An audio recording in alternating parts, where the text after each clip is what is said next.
whoever you are, wherever you are, hope you are blessed and doing safe. Ladies and gentlemen, greetings, family. Of course, I'm tuning in. You see me without the glasses off today. But if you're looking for some opportunities, particular advertisement opportunities, then look no further at the link at the bottom to my email address. You can hit me up for advertisement opportunities. We are supporting and promoting your businesses here on this channel. You can also, if you would like to donate and subscribe to our Patreon, a link is at the bottom as well. So you have multiple ways in which you can advertise with the platform by emailing me when we go on do our live stream. You also have access to premium content, those that want to see premium content that you will not find here on YouTube or Facebook or Twitter, as I am suspended probably by now. You guys can check out the Patreon at link at the bottom. But advertisement opportunities, definitely email me, Gavin.Rich1@gmail.com for rates. And for the Patreon, it is the same as the YouTube channel. It is channel GBoot2786. All right, I'll holla. Peace. I'm attorney Gavin Richard. I grew up here in New Orleans, so I know how important family, friends, and community are to us. And helping others has been a lifelong passion of mine. If you've been injured in an accident, you may be out of work and faced with large medical bills. You'll need someone to fight the insurance companies so that you can get on with your life. Give me a call at 504-799-2288, and I'll be with you all the way. The law offices of Gavin M. Richard, going the distance so that justice may be served.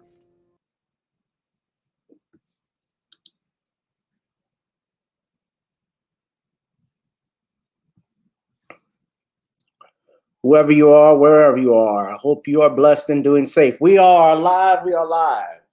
And I'm coming at you with 5. It is the host with the most, Gavin Richard, only on channel GBoot2786, on Gavin Richard on both my Facebook and YouTube channel. That's my backup channel. And if you're watching via Periscope at GavinRich2786, holla at everyone. We got a hot show today. We're going to be joined a little while by my brother and friend, fellow YouTuber, Harvey. Harvey, how you doing, Harvey Superboy? I'm fine. Yourself? I'm doing fine. So today, on today's topics, on a very early edition of Gavin Richard Presents, we're going to be talking the following: reporting taxes from CashApp, more fallout over the R. Kelly verdict, Marc Lamont Hill has a heart attack, and BNFC attacks Bill Cosby over R. Kelly railroad comments. If you guys have not tuned in or subscribed to this channel before, hit that like, share, and subscribe button. Like, share, subscribe, and also hit the notification bell when we go live immediately for content. We're going to pay some dues in a minute. I'm going to bring Harvey back in. But I want you all to do the following, if you could. I want you to please go to my seasoning company, Nawny'sCreoleBlends.com. Nawny'sCreoleBlends.com. Try it on chicken, meat, or fish. Nawny's goes great with every dish. That's our saying. Also, if you have not, you can check out my latest single, Video Soul, that's available on iTunes, Spotify, and Apple. You can download that. I'd appreciate it. And also, I would appreciate, of course, before we get on down, we always got to get on up. And that is our slogan for the day. My intro music, got to get on up. So if you guys would love to support, please buy that single if you can. So without further ado, I'll play the intro music and we can get started like we always do.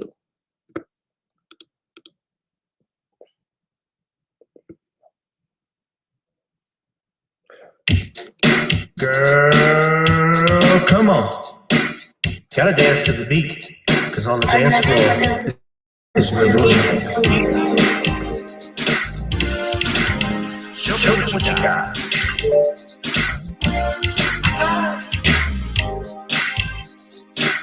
Gotta feel the groove. Feel the groove, get on the floor.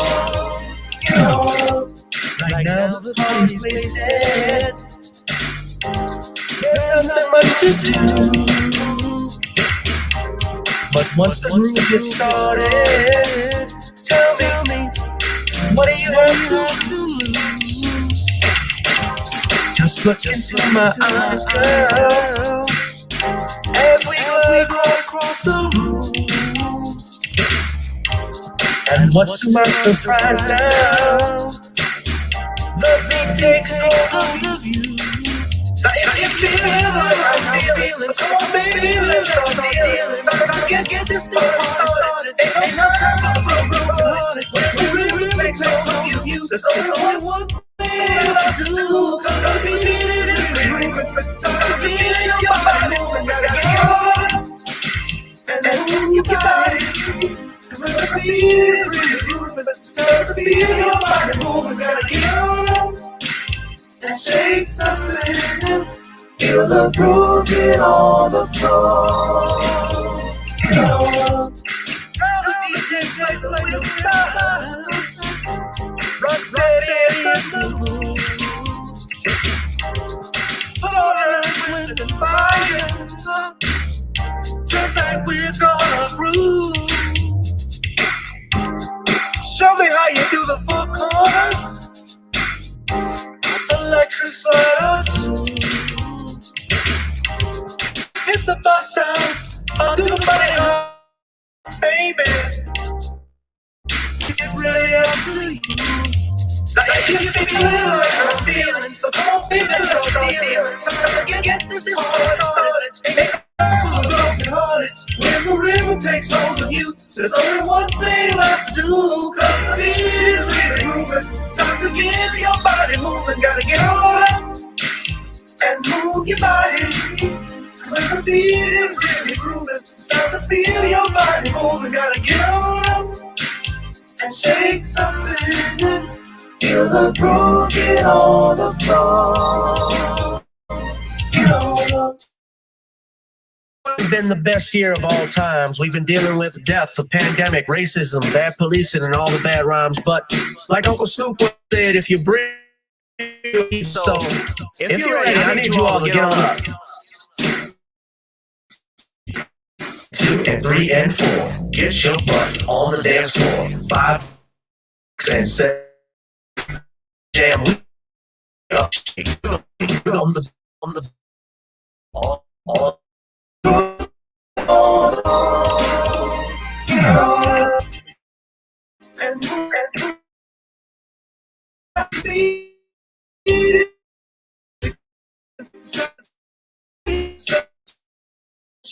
Feel the groove, get on, get on.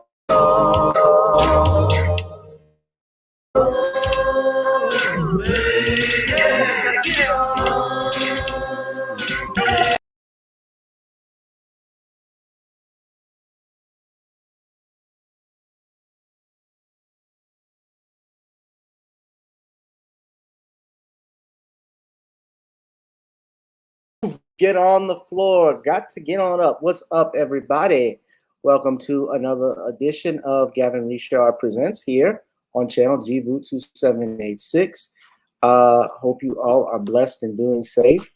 What's up, everybody? What's up, Cheryl Bryant, Danielle Meyer? Danielle, how are you doing and your family recovering from Hurricane Ida? I know our sister Danielle is out in LaFouche Parish. I don't know if she's back. Well, I think she might be in Houma, if I'm not mistaken, one of the two, but they were both hit the hardest. So I'm just calling to see how you're doing, checking up on you.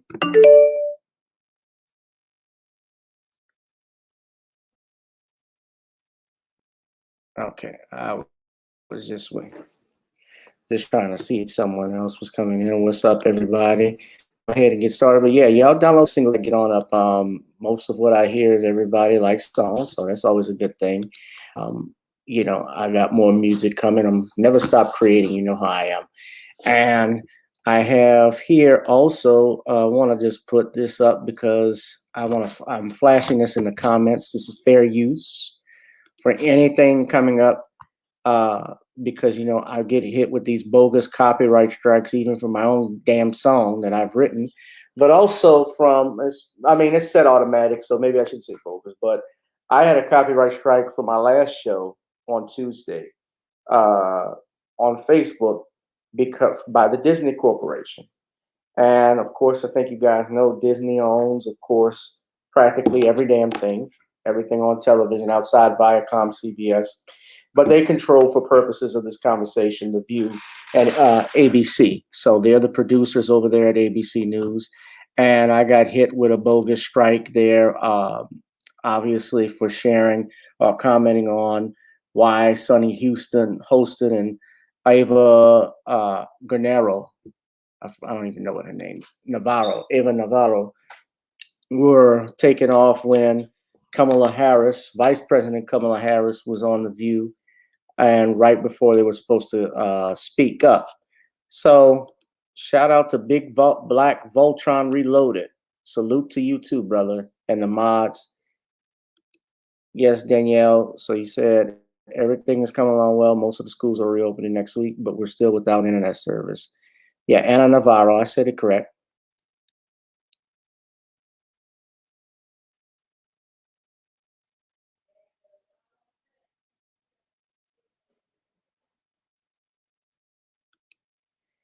Yeah, but she's out in Raceland. Okay, well, still, I'm glad. Hopefully, everything is back to normal. I could tell you this too. That Hurricane Ida knocked out everything. Still messed up New Orleans here, because as I'm sitting here, even to get on the internet, I've had issues, connection issues. Things have been slow.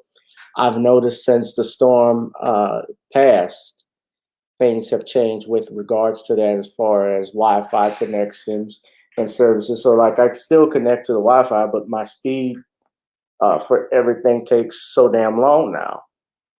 You know, the high, you upgrade your system, with your Wi-Fi. If you have Cox, everybody here in the South, here in Louisiana, we have Cox, or you can do AT&T, but Cox, they say, is the better internet service provider.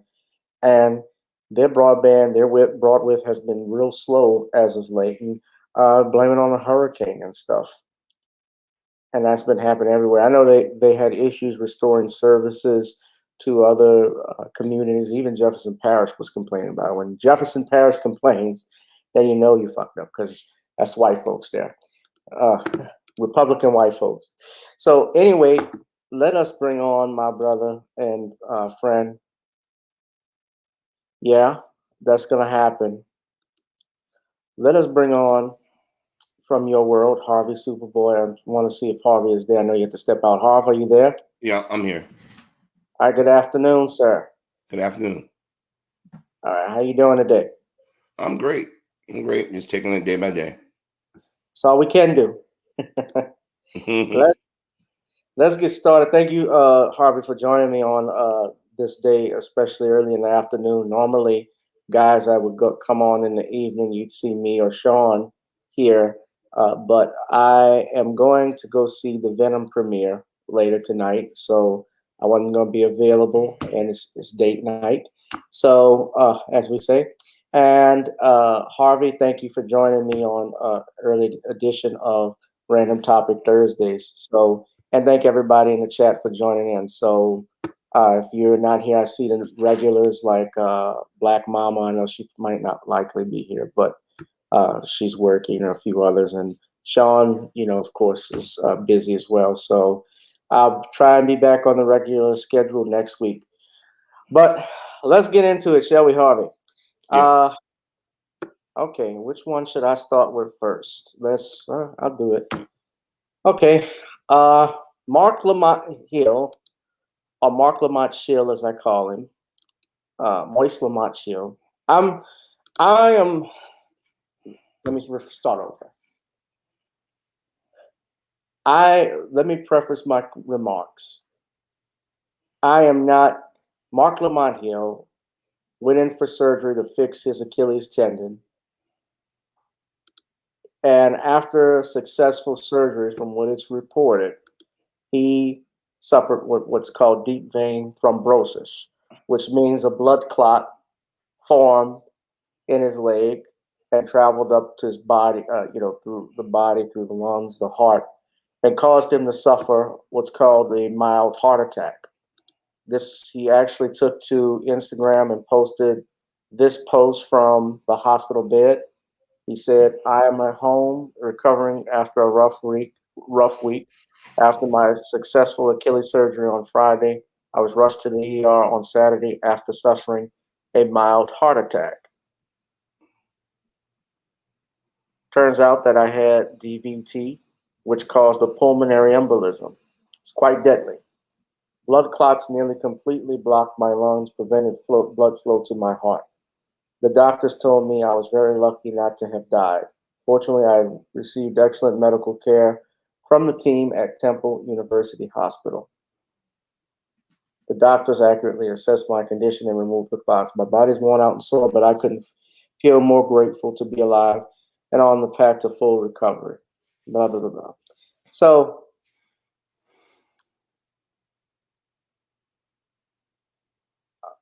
so let me say this, because you guys know I'm very critical of Marc Lamont Hill.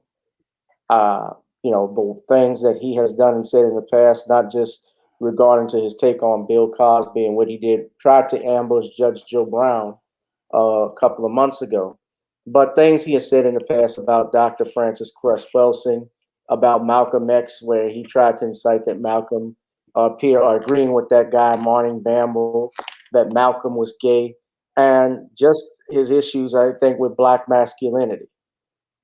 Here's a man who calls himself a black man, and you support the things that are against our very identity.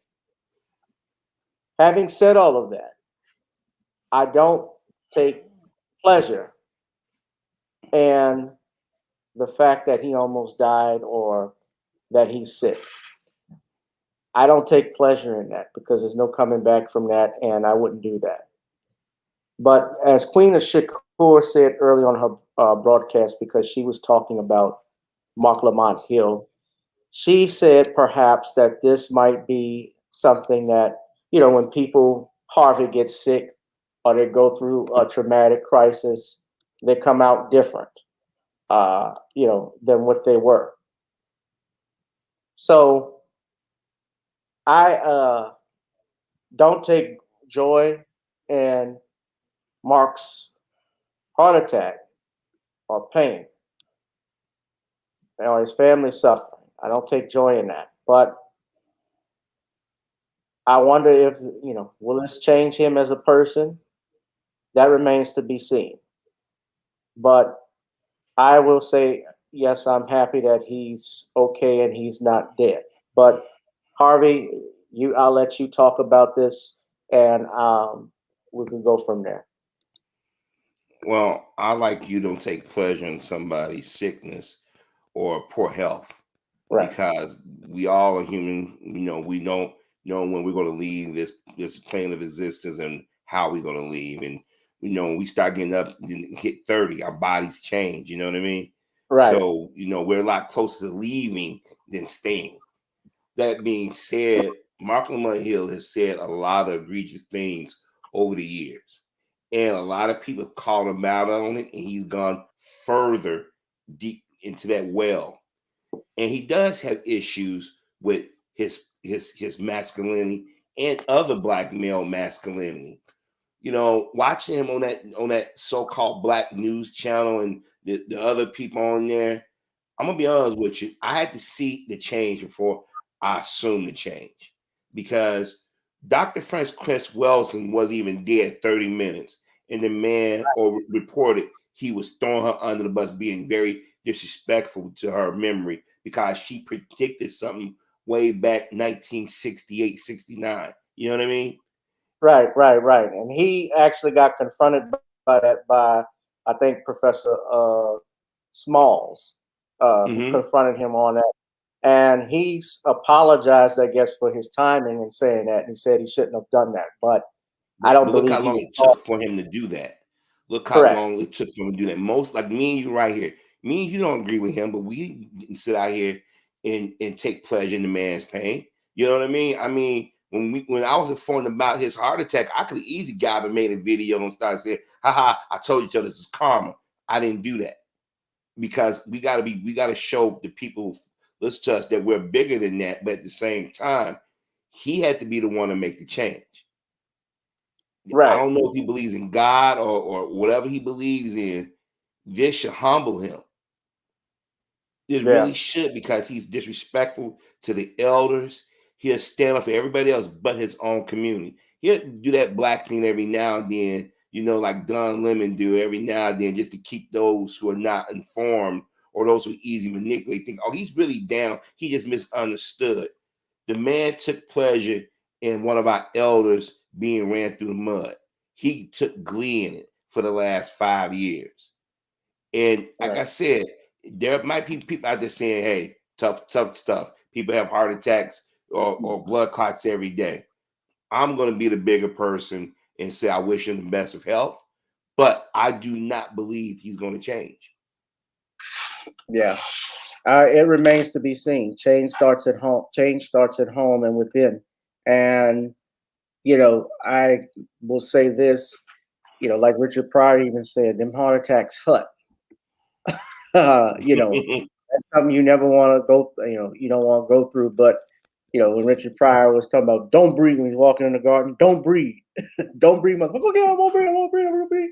Yeah, I don't wish that on anybody, but Marc Lamont Hill, this is a man who always attacks he has something negative to say about the black community, and on that so-called black network. And I'll just put this back up where he tried to go at a former judge. Now I know Judge Joe Brown personally, but he tried to go at a judge and basically educate the judge on the law. And this is a man who, for 16 years, sat on the bench in Memphis, Tennessee, the criminal courthouse in Memphis, Tennessee, for 16 years. He tried death row cases. He was the first black public defender out in Tennessee. And he worked as a prosecutor. And he's trying to tell the judge how Bill Cosby was guilty no matter what. I hate these people that get on Facebook and think they got a law degree because they watched the episode of Law and Order or How to Get Away with Murder. I actually went to school and got my law degree. I actually went and studied for the bar exam here in Louisiana, the hardest bar exam in the country, the longest bar exam, when they didn't even think enough to say that they only expected 2 black men to pass that exam.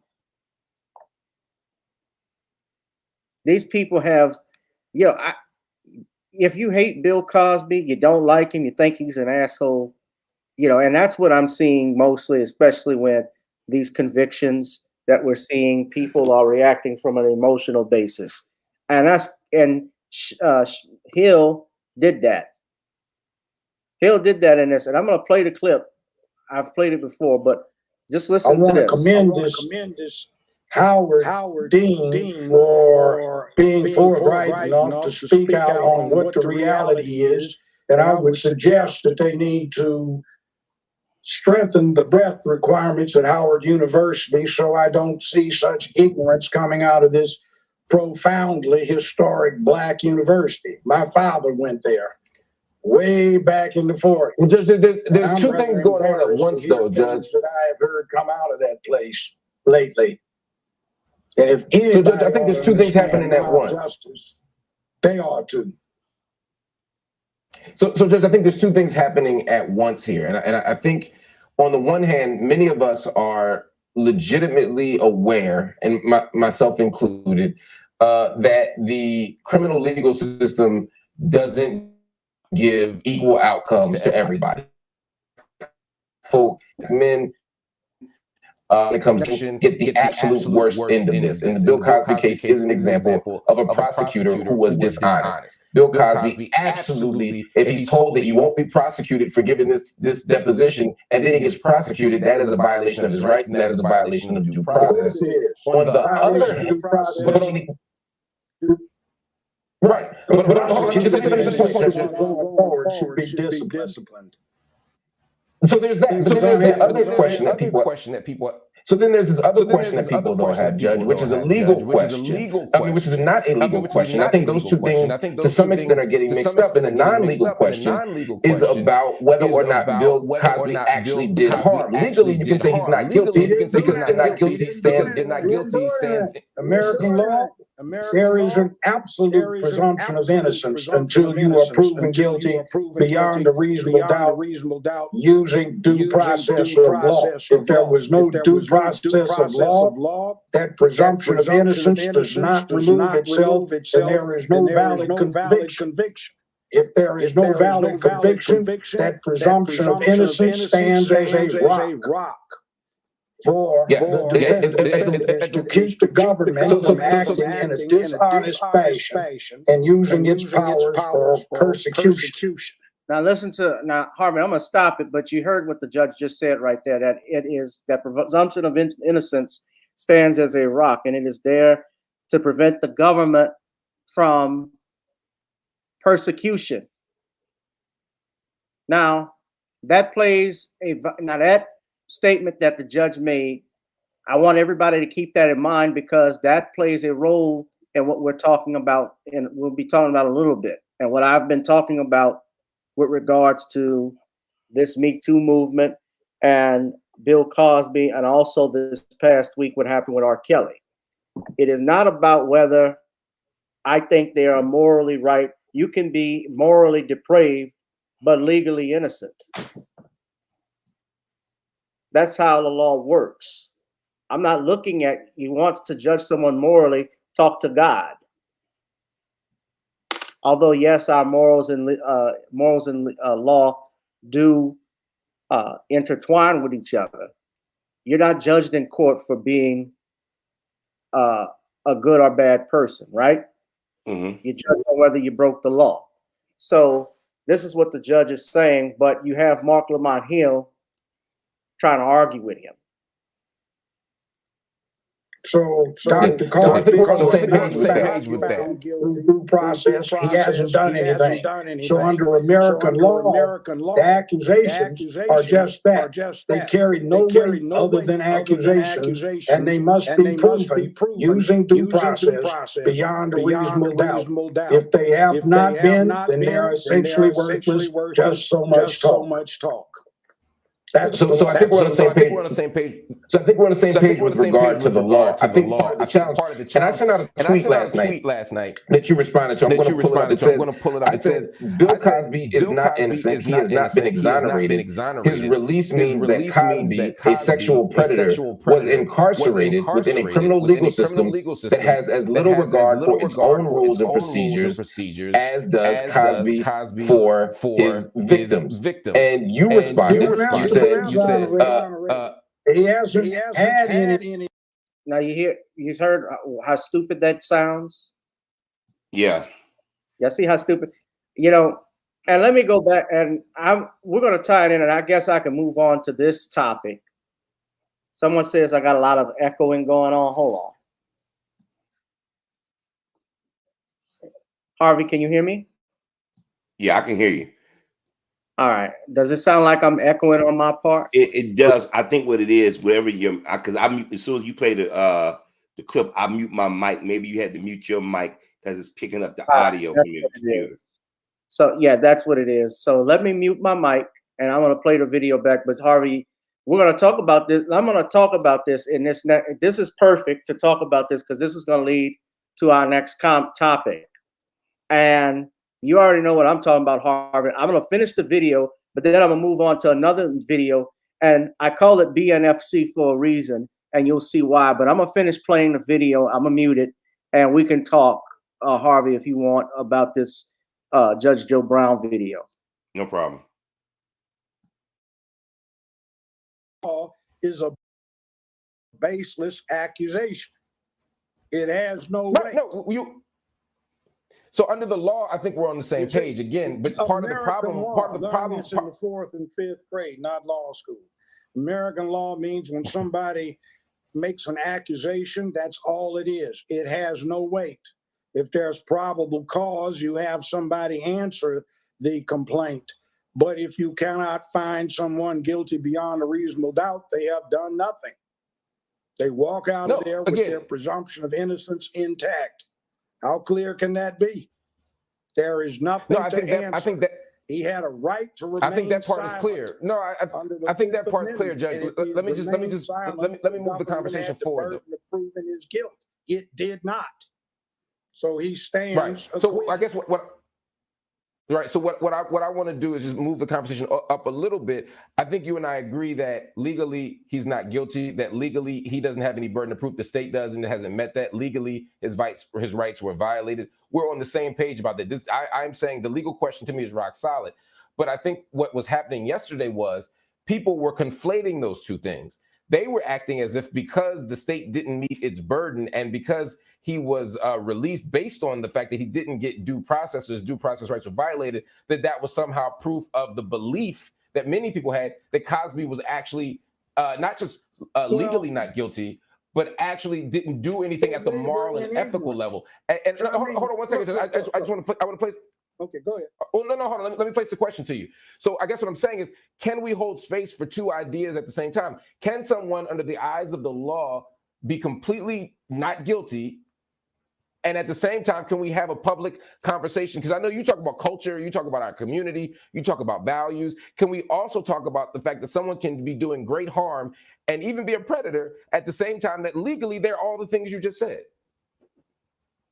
No, because the law presumes them innocent until you prove them guilty. It is a specious thing.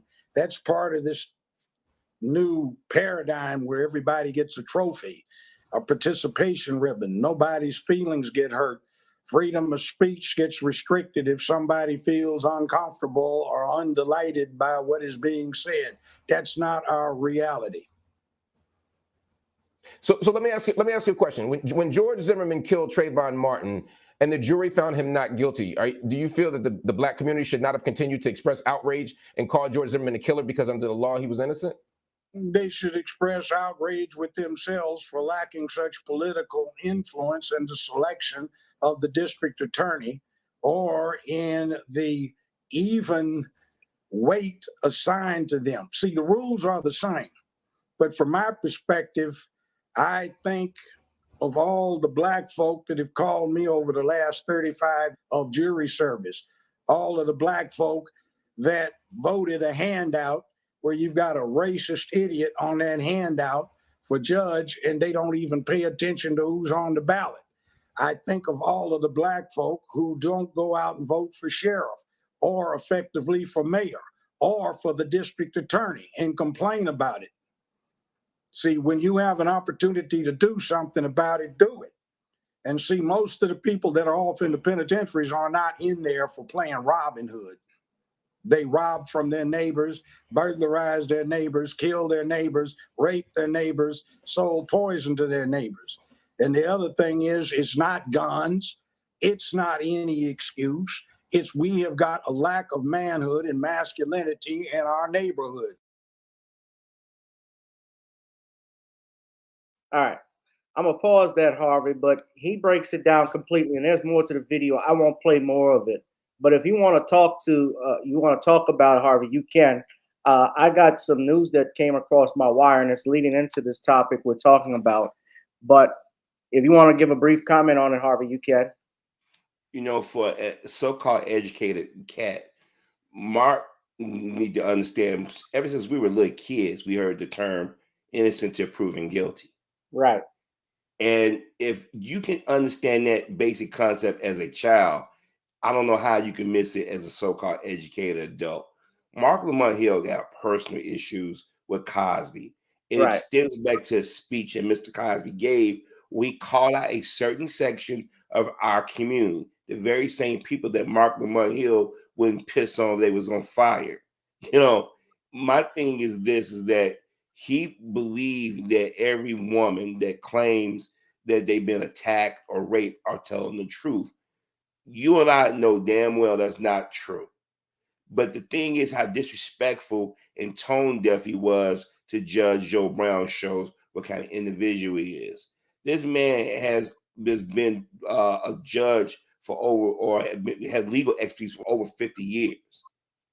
You don't, and the thing is, you would think that he would say, you know what, Judge, this makes sense. Even if you think that Cosby did something, the lawyers and the prosecutors, whoever, they did not follow the law. That's why Mr. Cosby is out. That's why you cannot charge him again, because it wasn't a technicality. They overstepped, and they thought that the average person didn't. Due process is not a denial of due process is not a technicality. You're right. So every time I look at that, and he's got his ass handed to him, and we need more black men like Judge Joe Brown to stand their ground against people like that. Because the Marc Lamont Hills of the world have been speaking for entirely too long, in my opinion, in our community. And we can't support these so-called BNC because it's a joke. It's BFNC, and I call it that because it's BlackFace News Channel. Now, that's what it is. It's blackface. It's literally black people do not own BNC. It's the Tony Khan owns that. Shamir Khan, excuse me. His son Tony runs AEW. Well, most of the black media that we have today, at least on a national level, is not ran or owned by black people anymore. Those days are over with. It's a reason why they attack us, a small channels or websites and stuff, or give us a hard time, because when we talk about the things that affect our community, we talk about things that we see firsthand. See, those men and women, they looking for jobs beyond the Black News Channel. They want to be on ABC with George Stephanopoulos. They want to be on Joy Reid or Chris Hayes or Don Lemon or Chris Cuomo. Right. They want to be on CNN. But, Marc Lamont Hill, Harvey, it's actually even more than just the pound cake speech. It's really about my understanding, and Boyce Watkins mentioned this, is that Marc Lamont Hill, was a trustee at Temple, as was Bill Cosby, and I believe there was some falling out that they had. Cosby, I heard, wanted Marc Lamont Hill fired. And so Marc Lamont Hill has not, I'm not calling him Moist Lamont Hill. I was being respectful today, but I was taking the high ground right today. But he had an issue, I guess, with Cosby trying to fire him.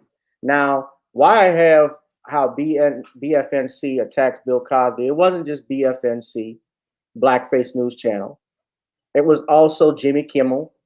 It was also, and I haven't seen Comedy Hype, so I won't comment on it.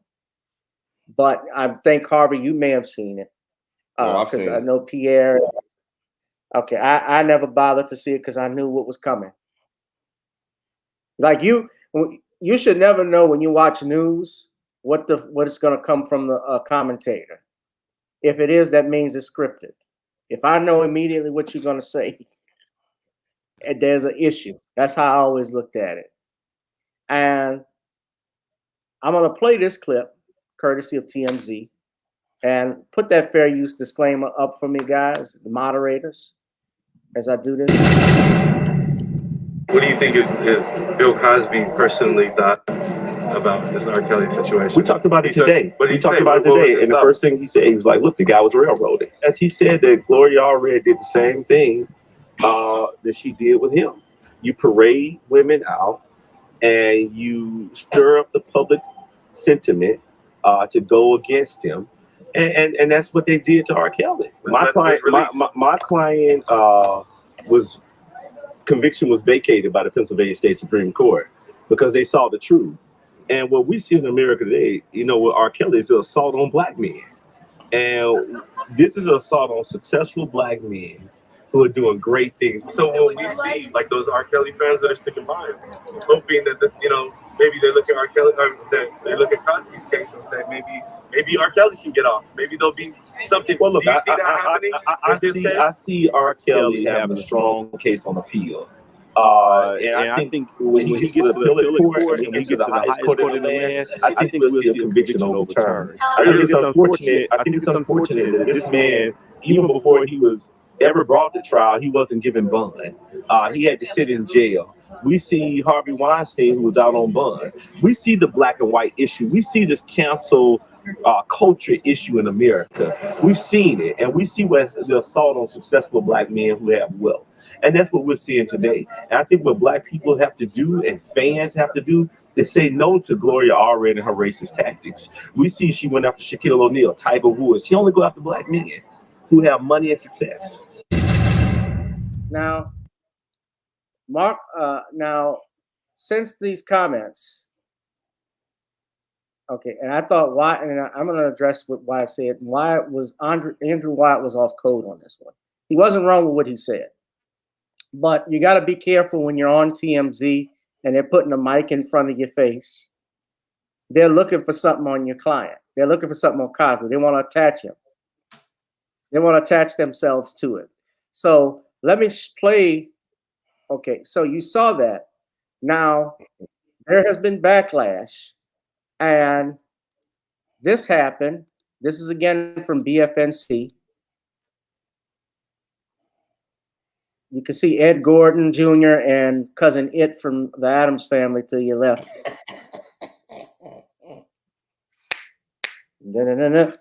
I had to go back into the story real quick because I had to read this headline that Lauren was reading. Once again, did I hear her say that Bill Cosby was coming out and supporting R. Kelly and saying that he wasn't treated? Did I hear that right, Sharon? Please tell me I didn't hear that right. I think that's what she said, and I think he's like it's early sending his team, and yeah. I know it's early in the morning, but I just know Bill Cosby, Bill who got off, he didn't get a fair trial. We can say that, but was convicted for his part of sexual abuse and all that type of stuff. And okay, let me stop because I gotta deal with this jackass. You just heard what Judge Joe Brown said. He did not get a fair trial, and he was subjected to prosecutorial misconduct.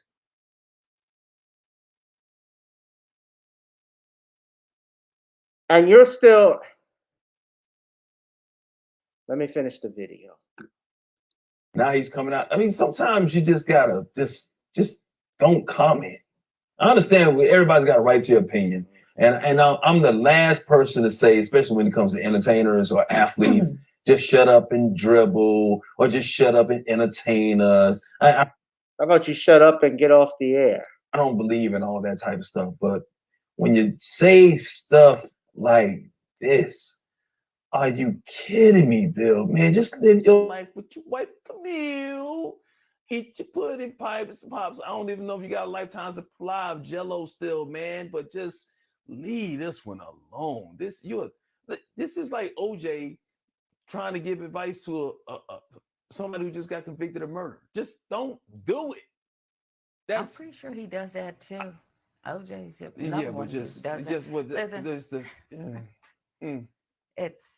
Cosby's gonna be Cosby. We don't have to even dwell on it. But I will say this: Eddie Murphy had it right.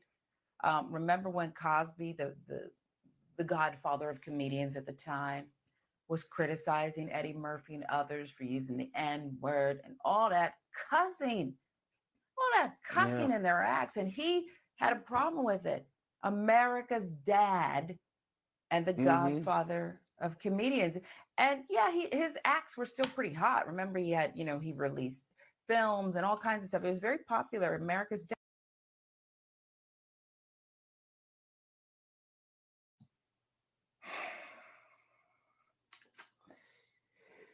Oh boy. Horsehead Betty. Oh, excuse me. That comment you made about how he was the godfather of comedians and how his comedy act was still kind of hot. Bill Cosby was the highest paid entertainer in 1987 and 1989 for a while. He actually made more money than Michael Jackson and Madonna at their concerts. Get your facts right. Get your facts right now. And that wasn't Gavin. I didn't mean to interrupt you. I apologize. Go ahead. What gets me is that the brother did something. And I'm gonna tell you what black reporters do. They mention O.J. Simpson. They mention another black entertainer. They have a problem with another black person. This is the game they play. First of all, Bill Cosby talked to Andrew Wyatt. That's his PR person. The words that came out of Andrew Wyatt's mouth, those are Andrew Wyatt's. Right. Now, And I was going to go ahead. I'm sorry. I'm sorry, but I was going to get to that because Wyatt did release a statement saying he did say that, and I was going to share that with everybody. Oh, go ahead. I'll let you finish then. Go ahead. No, finish your comment, but let me just share it, and I'll get back to the video. Okay. But this is what he said. As the publicist of Mr. Cosby, I have the right to my opinion, and my opinion is not a reflection of Mr. Cosby's. Yes, I feel that Robert Kelly was railroaded, and those were my words, not the words of Mr. Cosby. I will continue to reflect my views because the First Amendment allows me the same privilege as the media. Thank you very much, Andrew Wyatt. So that was they knew. Yeah. They see. This is why I think that, and it's sad that black media. Well, Mr. Farrakhan said this about 20-some years ago. He said black media has become a carbon copy of the white media, how they report stories. A lot of them are disingenuous. First and foremost, even if Bill Cosby did say it, that's his right to his opinion. Everybody has an opinion. He need to go sit down. He shouldn't say anything. How dare you? You only get to say what you want to say and sit in front of a camera and prejudice people. This is why a lot of people out here are spreading so much misinformation about Bill Cosby, R. Kelly, Nate Parker, Chris Brown, Michael Jackson, so many other people, because you have people in media saying what sells. Now, you would think this is a black news channel. They would say, let's offer a different perspective from CNN or Fox or MSNBC or ABC and them. Why? If they was really a news channel, they said, let's go into our community and get the feel of the viewing audience. Why do you think Mr. Cosby is guilty or innocent? I guarantee there are more black people now who have taken time to do a research to say Bill Cosby was innocent, he was railroaded, and those who've been following the R. Kelly trial have said, yo, he's been railroaded. They never said that R. Kelly was completely innocent. But the thing is that it's this thing now in black media that we all gotta say you're guilty no matter what's being put out there. You're guilty. There's no innocence among our people. Now you're defending a thug on the corner who got caught red-handed, but you're the person that you have literally no evidence against, he or she is guilty. That is dangerous, and our people are playing a dangerous game, in my opinion. They are playing a dangerous game right now. And, but again, I thought Wyatt should have been careful, but with his comments, especially because when you're the publicist for Bill Cosby, you need to clarify that immediately. Now, I do know who knows what they did in the editing room at TMZ too, because he could have started out saying that and they chopped it up, because they do that. I've been, if you've been in media before, look, we're in media. We can edit our videos and so forth how we see fit. So it's not hard to do that. But he has to be careful. And you and I talked about this, especially when you go on these networks that did wrong to Mr. Cosby. Like, why are you trying to go back to CNN? Or I know he's not going on CNN, but TMZ was one of the people pushing this stuff. Exactly. TMZ, the Warner Brothers, they pushed this stuff. MSNBC, they pushed this to Inside a certain Edition, NBC, Inside CBS, Edition, Extra, Access Hollywood, Entertainment. I can go on and on with it. Show, yeah. We could go on with it, but let's get back to Miss Reed. Dad and Eddie, what did Eddie Murphy tell him? Do you remember? Because I do. He said he said you can have a Coke and a smile and shut up is what he told him. Sit down and shut up. Have a Coke and a smile. You don't even have your, they don't even have their pop culture right. They black and they don't even know that it wasn't Eddie Murphy. It was Richard Pryor that said that through Eddie Murphy. But that goes to the age. I tell you what, this goes back to what I've been saying in my video. A lot of these younger brothers and sisters don't know their history. You have to understand, I'm pretty sure this chick got to be about between 30 to probably 35 at the most. Maybe 38 max. You know what I mean? and they say things on understanding history. First of all, everybody's praising Eddie Murphy. Didn't we just forget that Eddie Murphy was supposed to host the Oscars and they started to railroad him because of the jokes he said back during that time that Bill Cosby warned him not to do in the language? Remember how all of a sudden they was trying to associate him and Britt Ratner with sexual harassing women? I guess we forget all about that. Eddie Murphy even said the stuff that he said during that time, he's embarrassed by it. So who wound up being right in the long run? Bill Cosby, because they'll throw what you say back at you. And another thing, can we stop saying that Bill Cosby is America's favorite dad? They never say he was. They say he was one of America's favorite dad, because usually they would include Robert Reed, better known as Mike Brady, Hugh Belmont, known as Ward Cleaver of Leave It to Beaver, and those other television fathers. It's just that Bill Cosby is probably one of the most modern day successful Black father figures. And another thing, brother, talking about the Putty Pop joke. Why do we got to get so damn personal and disrespectful for our elders? Like I said, if you're a news reporter, you're supposed to be objective. Whatever personal beliefs you have, this is gossip. Keep it out of it. This is gossip. This is gossip channel. Gossip. And let me say this. You know what you're saying. No, he was called America's favorite father, and that started. The reason that started was because the Cosby Show for 5 years was the #1 rated show in all of America. And NBC started that as a campaign in the 80s because, you know, he created Must See Thursdays. You know, they call it Must See TV on Thursday nights on NBC. That was because of Bill Cosby. You know, no, I remember that guy. What I was saying is usually I remember the campaign and stuff, but I'm talking about when they keep saying he was America's favorite day, like everybody across America liked him. They didn't. Oh yeah. When they put Cosby on magazines, usually Cosby's on a magazine with a collage of white fathers. I mean, Archie Bunker was considered America's favorite dad in some of these campaigns. I remember that.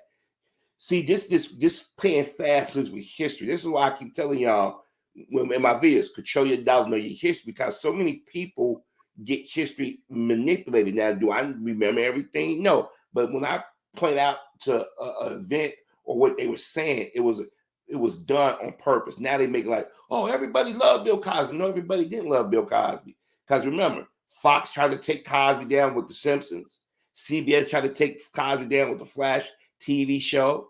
Growing Pains was created because of the Cosby Show. They was trying to take Cosby down for a long period of time. And it took them to wait till this man got up in age and they have health problems. Say, oh, he's a rapist. What proof? What evidence? Hearsay. And then you got Black folk conflating an issue that him and Eddie Murphy had years ago. That doesn't make any sense to me. This is why people are going to keep attacking Black men like this, or not even just well-known, but Black men in general, because we don't stay on topic. She's 42, by the way. Oh, wow. Well, you know, sisters don't age, but she didn't. Wait a minute. She's 42. She should know better then. Mm-hmm. She's a Gen X. She knows better. She's a product of the 80s, a teen of the 90s. So she's not naive to the world. But then again, when Negroes get on TV, we start to coon. Excuse me. It doesn't get more coonery than this. Eddie Murphy said something so profound. But it's profound. What he said. Right. And I would think R. Kelly, who's broke, by the way, would probably say, can you just pay some money towards my next, you know, I got to defend all these cases so I can hopefully get out of jail one day. His victims would say, hopefully never. But maybe just give me some money. But the last thing I need, I'm up against it, brother. And I don't need you. I don't need OJ. I don't need any of these people supporting me. Okay. I don't need, unless your first name's Mother, last name Teresa, Bernice, last name King. Okay. Please don't speak publicly on my behalf, because nothing good can come of that. Eddie Murphy, his profound statement years ago, Michael, was correct. Have a Coke and a smile, Mr. Cosby. And but didn't Eddie Murphy get picked up a prostitute? So now we forgot all Eddie Murphy transgressions. just be quiet. Just don't say it. Leave it alone. These are two Gen Xers. You know better. Leave this one alone. Sit this one out, bro. Nobody want to hear. How about you shut your ass up? Shut up. All right, that's enough. I've had enough of these Sambos. I don't even like man. I'm telling you, man. Black news. I'm so disgusted, But this is the M.O. Harvey. They put these. There's a reason why Charles Barkley is on TNT and Stephen A. Smith is because just like these Negroes you saw, all of them Negroes you see, they put a microphone in front of them and have them say some of the most dastardly things about their own people. Because if they put a white boy on there saying this stuff, they would be run out. And let me tell you, a white person can know that one of their own have done dirt, but they're going to stay on code. See, look, I'm not saying defend people just because they're black, but understand that's a thing that other people don't do.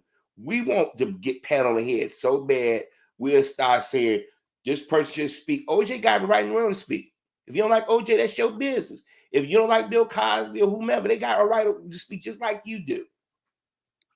Shit, just man, it's just something wrong with our people. It's painful. Absolutely. And I want to apologize. I want to apologize to those I said was a certain age. These are people in my age group, the Gen X. These are Gen Xers. These are not millennials. This brother and sister are baby boomers. Gen Xers. They born in the 70s, right along with me. They bought and paid for. Yeah, I don't even know who that nigga Mike Hill is, whoever he is, Ed Gordon Jr.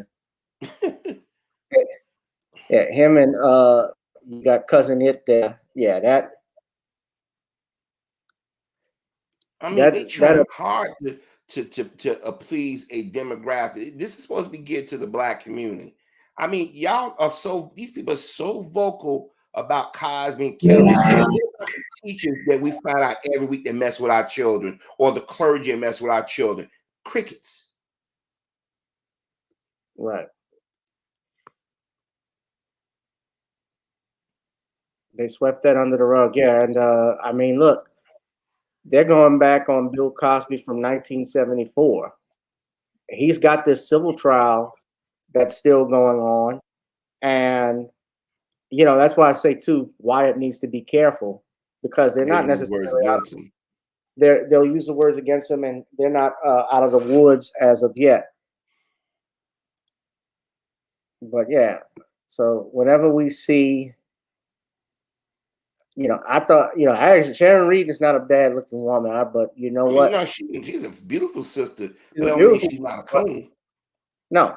I mean, she's not a coon, and doesn't mean that she's not a sellout. I mean, she probably will don't think men can do shit for her.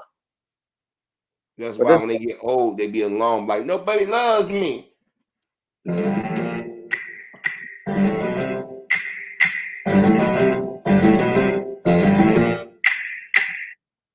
She got false hair in her head. Look like Mr. Ed. I'm gonna shut up.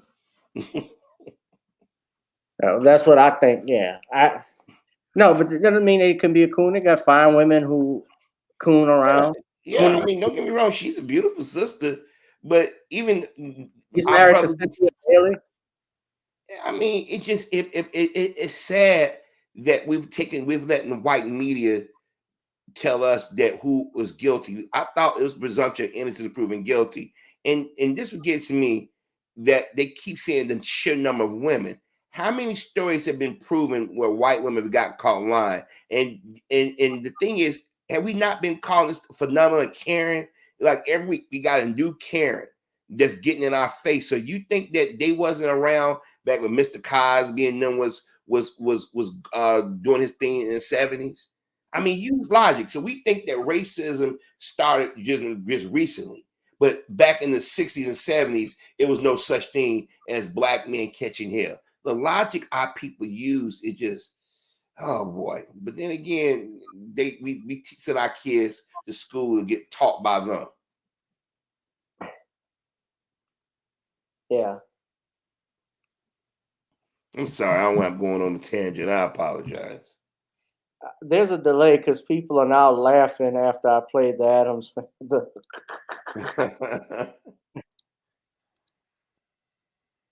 Yeah, I don't see cousin. Let's see, cousin it.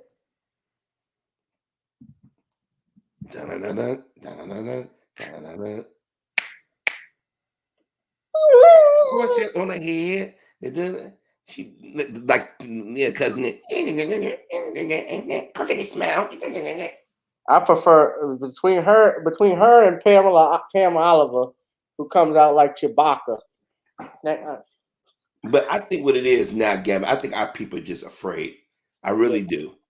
And I often say to myself, I said, I wonder if what Malcolm and Martin surviving family members and children think that our fathers sacrificed their lives to try to better our people, and our brothers and sisters and got these jobs, and they, instead of reporting the news and giving correct observation, they give opinion and emotion, and they present misinformation. Because I'm gonna tell you something, we might be long gone, but it's gonna come out one of these days that Bill Cosby got railroaded, R. Kelly got railroaded. I mean, it's coming out. It's coming out already, dude, bro. And I mean, it's been coming out. But the thing is, do people care to listen to the information? It's just like what happened to.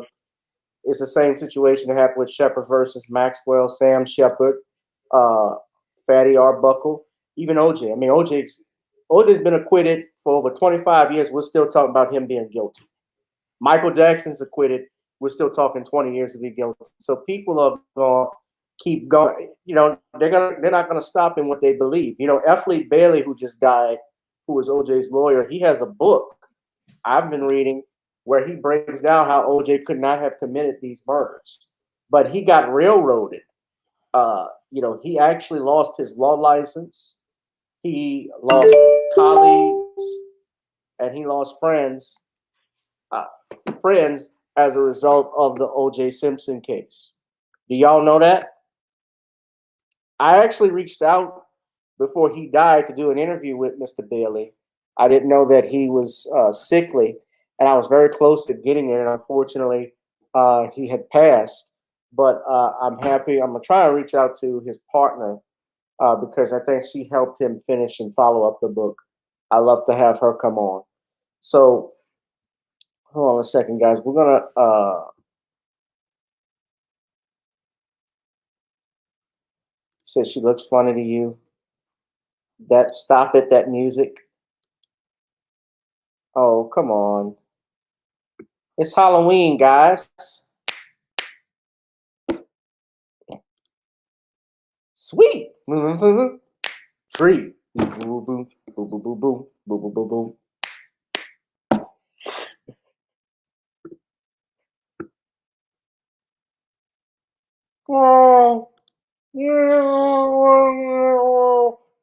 That's right, Chewy. You're always thinking with your stomach. All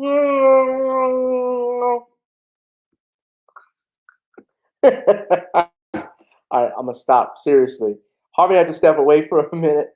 I'm gonna go ahead. I guess I'll talk about.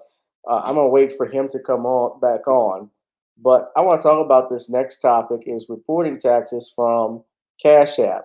Now, many of you may not know what's going on, but right now, CashApp has actually.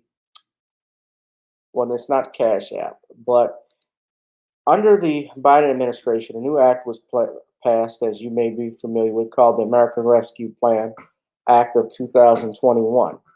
And the IRS reporting requirement from $20,000 is modified in aggregate payments and 200 transactions to a threshold of $600 in aggregate payments with no minimum transaction number.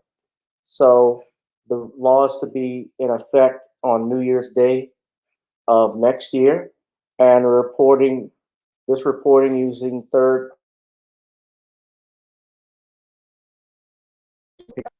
to goods and services, not personal payments, but like if someone paid you back for a dinner, as it says here. This is coming from WWL TV.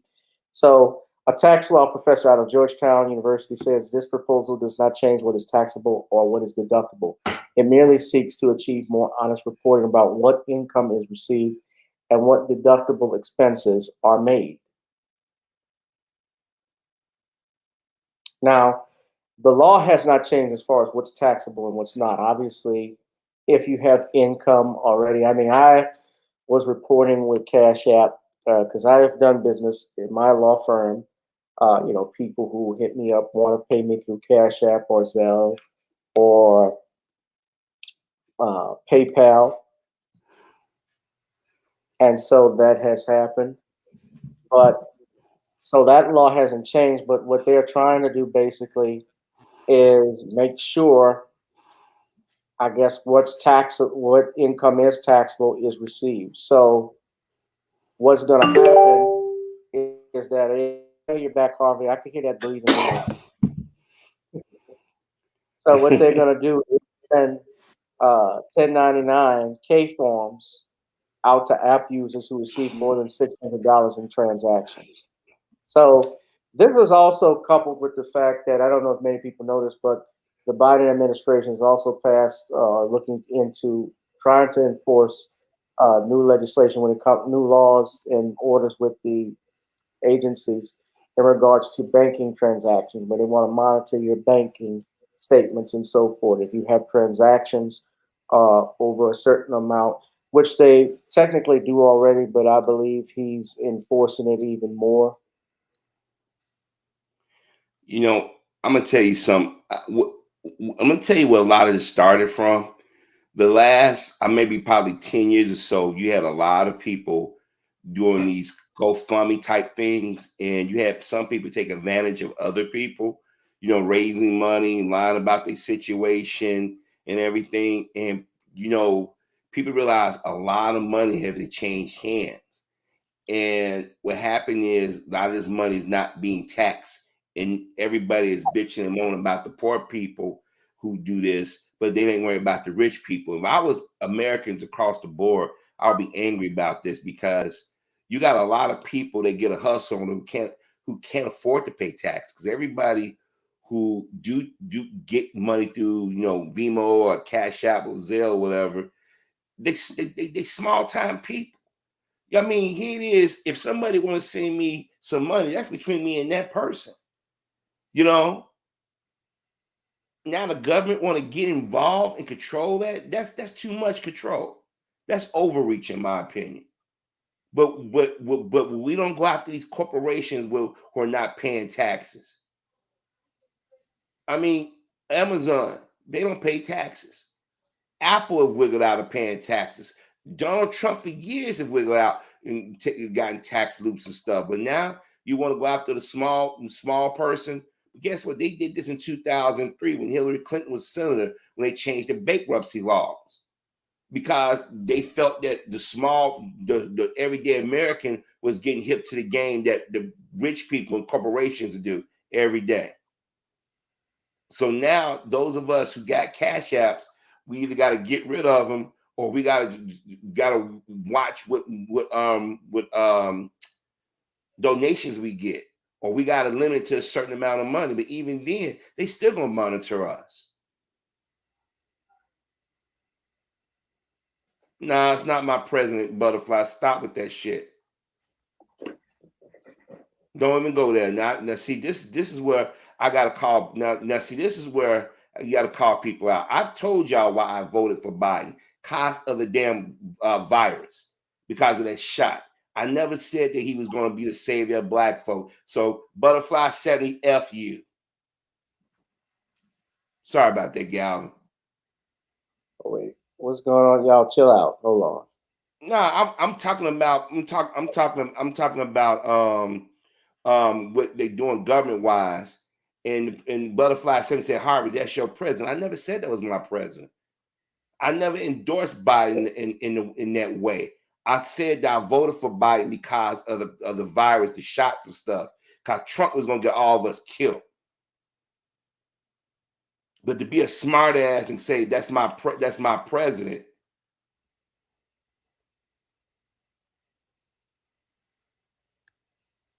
Yeah. Well, look, hold on, everybody, chill.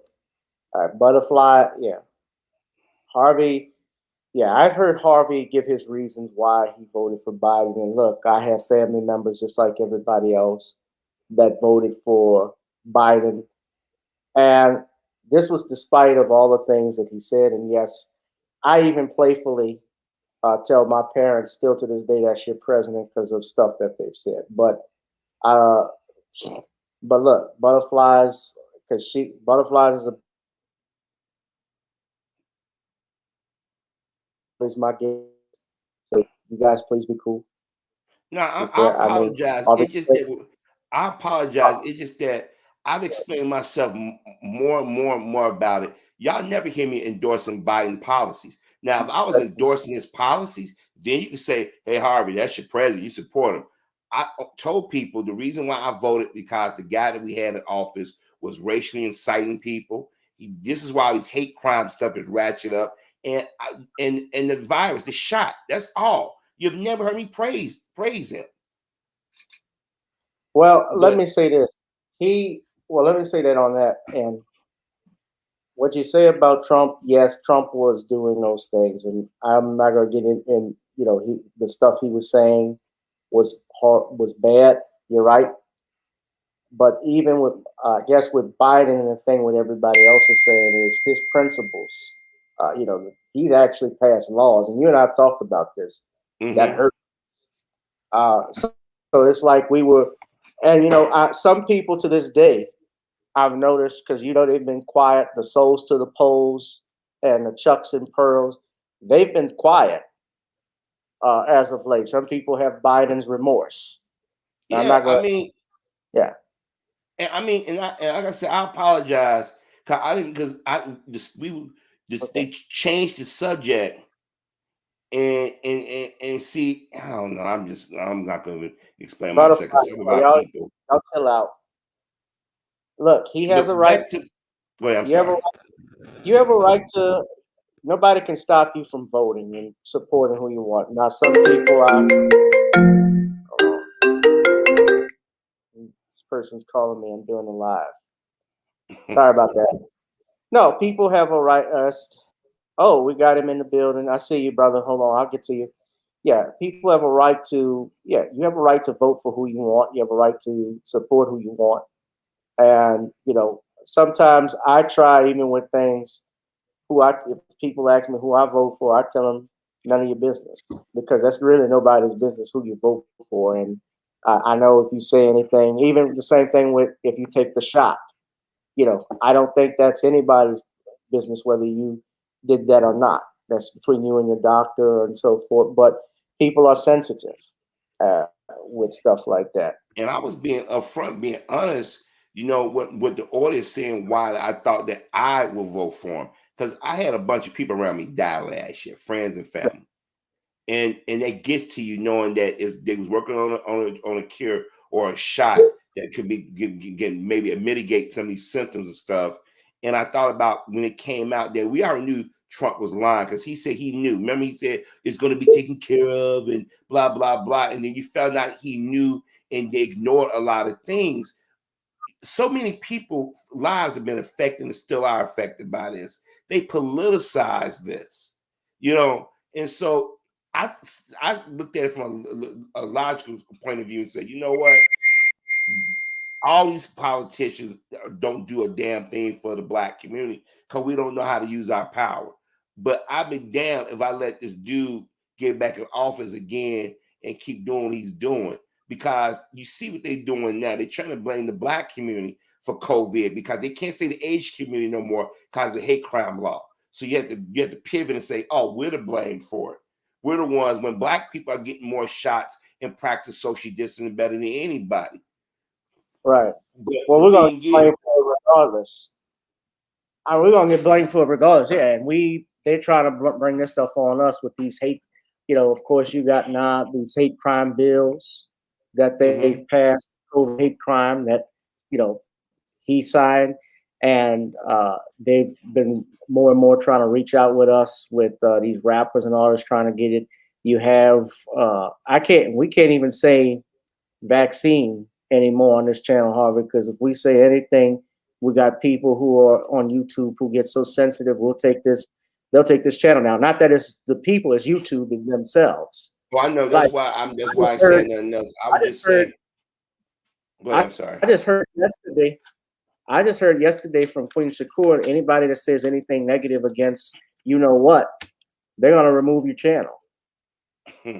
We can't even have a discussion, even if you agree, even if I don't agree with everything someone says, to have a discussion about it, you want to take away. They're slowly taking our First Amendment rights from us. And I know the Bill of Rights is designed to protect us really from the government, but there are situations, especially with antitrust laws, that prevent corporations from doing it as well. And you see the problem going back from 1996 when that Telecommunications Act was signed by Bill Clinton. You know what that did? That created all of these corporations can now buy out these other corporations. They buy out the competition. And you got idiots championing that, Galvin. Yeah. Like people was cheering when Disney bought 20th Century Fox. Not the Fox News division, but the entertainment, meaning the television. I'm like, don't you realize there's less competition? I mean, they can jack prices up on us. Like these streaming services, they go up on prices if you don't watch them. Because I got HBO Max. I forgot reason why I got it. Oh, I had the DC Universe, and they had switched over because a lot of the programming went over to HBO Max, which it really didn't. And I've had it for a year. Well, guess what? Price went up slowly by $1. I'm like, this is how they get you. Yeah. And you know what's happening next, Harvey? I don't know if you know this, but there's actually a push to buy. There's actually a push now. Viacom CBS is up for sale, and Comcast is in competition to buy it. That's crazy. So Comcast owns NBC. So you're gonna have NBC Universal. Now they're gonna own Viacom, which has Paramount. That means BT and any of these black-related channels or websites is all gonna be under Comcast. That means Comcast and Disney are gonna be the biggest communication companies on the planet. So those movies that you say you want to see, that diversity you want to see, it ain't gonna happen. No, it's not gonna happen. And I mean, yeah, so you think about that. They not only own 20th Century Fox, they also own The Simpsons, they own Marvel, they own Star Wars. And Star Wars. In fact, Kathleen Kennedy came out, not Kathleen Kennedy, but George Lucas' wife came out and said it ruined everything. So I give my opinion on that real quick. Yeah. First of all, we got to be honest. The stuff that we saw as little boys and little girls are not going to hold up as 40-something, 50-something-year-old adults. Okay? I mean, when I discovered Star Wars, it's more like Return of the Jedi. You know what I mean? With the Ewoks. You know what I mean? When we was growing up watching the Super Friends and that, watching them as a 40-something, like, I actually like this stuff. You know what I mean? But it's nostalgic for us. Right. But I mean, I understand they gotta adapt, but they made and pushed an agenda with the last few Star Wars, and it just sucked. And they insulted the black community when they cast the brother and made like he was gonna be more important to the franchise, which he just came with. They did to what they do to all black characters. Looks like they did to old boy on Supergirl. He played a legacy character, but he was just there, you know. And Black Voltron, you're right. But some of our brothers and sisters need to at least keep an eye on white supremacist media propaganda, because some of our brothers and sisters are now aware of images and manipulation, you know. Right. Most definitely. But yeah, I put the link to this article on WWL TV so you guys can read it for yourselves. But please stack up your paper. And to answer a question earlier, if you're sending money to family and friends, I think that is still not taxable. That's not the law that's changed. So Just for the record. Those of us who do like YouTube and stuff, they would probably consider that a business. They may eventually. It has not been considered that, because remember, we say the word donation or gift because those are not taxable. But IRS has not. They haven't cracked down on it yet, or I shouldn't say cracked down. They haven't changed or given a status on it yet. But we know they always got to go for their money. And they always found it. That's just like hanging out on the street corner, and they had a new law for that. It's called loitering. Vagrancy. Up here they call it mob action or something. Right. The vagrancy laws were changed in the United States to get free slaves back in prison. That's why they created it. Yes, you're welcome, Black Voltron. I appreciate you being here. I got someone else I added as a moderator too. And Galvin, I want to say this again before I go. I want to apologize for snapping like that. I don't tend to go on somebody else's program and do that. Just that I don't like people accusing me of things or taking my words out of context. I apologize. All right. There's no problem. Understand. Just be respectful of each other. That goes for you too, Butterflies. All right. And Butterflies is always she's a mod on the channel. So yeah. What's up? All right, what's up, Purple? I see you.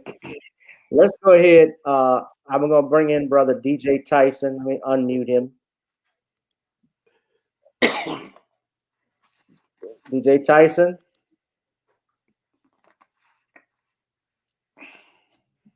DJ. Not answering. Yeah, I'm here. All right, man. How you doing, DJ? Man, I'm good, brother. How you brothers doing? I'm great. We're doing great, man. Thank you for joining the live stream. I guess we can get into this final topic we're going to talk about, brother.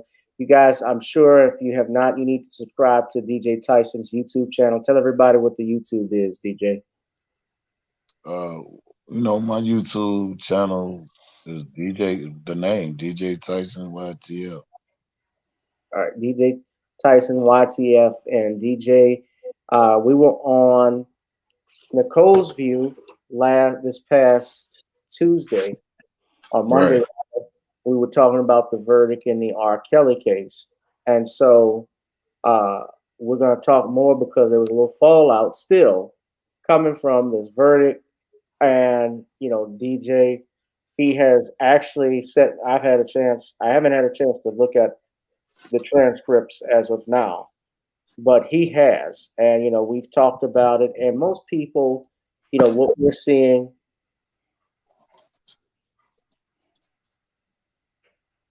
Yeah, I know you do, Butterflies, and I appreciate it. You do keep respectful. Thank you. And you did. So what I was saying was that, so he's looked at the transcripts, and what we do in report, we're not going off of emotional stuff. We're going off what the facts are, right? What's reported, what we've seen, what came out at the trial. And I want to share this with y'all because I saw one of R. Kelly's girlfriends and driving her across state lines that he was convicted of. Hold on a second. And now we're getting ahead of ourselves. So R. Kelly's girlfriend did an interview with Gayle King this past week. Now, really, Gayle King, I'll tell everybody knows, Gayle King is part of the reason, I think this whole thing escalated. In large part, she is. Not just, of course, you look at the Surviving R. Kelly docuseries, that started it as well. But I'm going to play the video of the interview. Now, I haven't seen it. Have y'all seen it?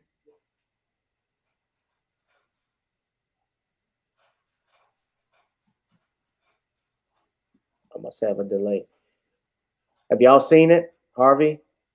Well,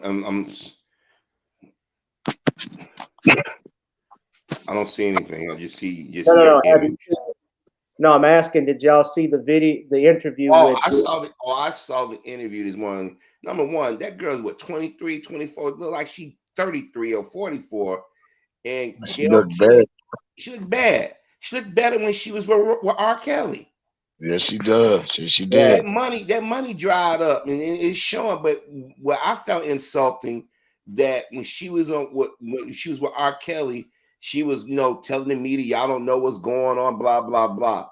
Once she knew that R. Kelly the money was stopped, all of a sudden she flipped on him. I can't take her serious.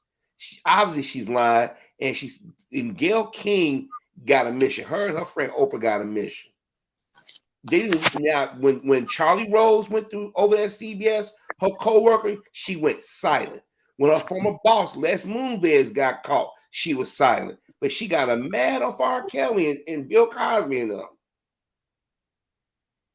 Yeah, most definitely. Let's put up the disclaimer: fair use.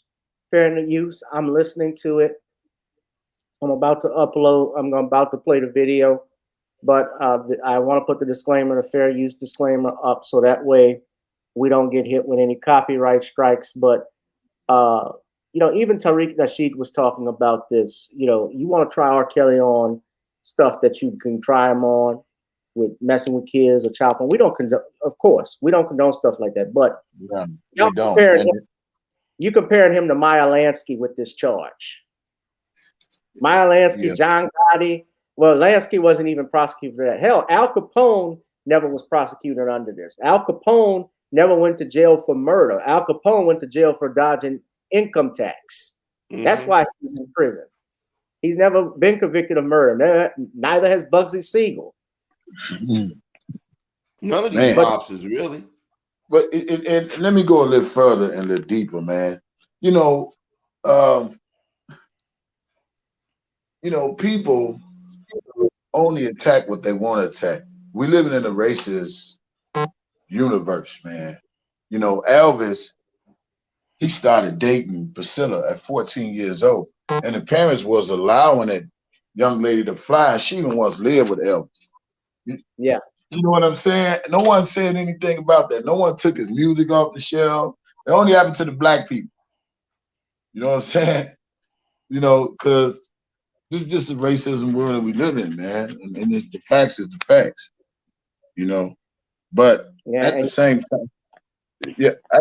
time, I invested 2.5 years in this whole R. Kelly thing, and I found some loops, and I found some things in here that us as people need to be aware. This just not about R. Kelly. This is about you, brothers in the chat, because we may not have the R. Kelly finances or had the R. Kelly finances, but we still have a life. So they doing it to the people who got the money. Imagine the people who don't have the money. You follow what I'm saying? Yeah. And with no one making no police report, no one called 911, and you mean to tell me they can convict a man over 50 Shades of Grey? You know what I'm saying? Mm-hmm.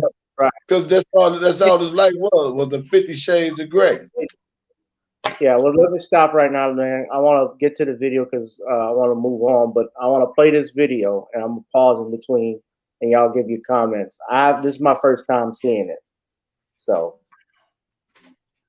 and then I got another video to play. And see you again as well. It feels like a full circle to me. When we first met Azriel Clary in March of 2019, she had been living with R. Kelly for almost 5 years and was one of his fiercest supporters. You guys don't know the truth. You guys are believing some facade that our parents are saying. This is all lies for money. Clary and another woman, Joycelyn Savage, told us then that they were in a relationship with the embattled R&B singer. But Clary left the apartment she shared with Kelly in Chicago 7 months after our interview. I was lost, and I felt invisible, and I gave someone that control over me to basically make me do whatever it was that they wanted me to do and act however they wanted me to act. During R. Kelly's trial, she testified that he began sexually abusing her when she was just 17 years old. At the time of the interview with us, were you afraid when you were sitting there talking to us? His view first. I didn't do this stuff. This is not.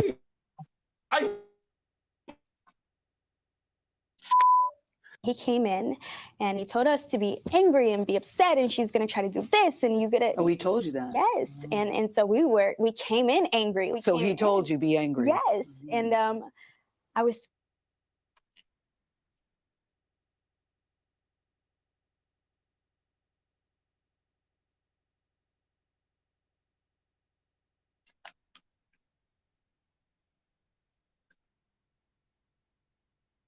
Hello? Gavin, it's froze. Yeah, paused it. I heard Gail King correctly say that we told you he would do that. Did she say that? I got to go back and play. I'll play it a little bit, but listen to what she said. She said R. Kelly coached her, right? She said R. Kelly coached her to say these things and be emotional and be angry and so forth, because Gail King's going to get you to do this. Now, let's rewind. Let me rewind it so Harvey could hear it. Hold on. When you were sitting there talking to us? I was. He did his interview first. Now, she said she was scared when she gave the interview. This stuff. This is not me. I'm fighting for my life.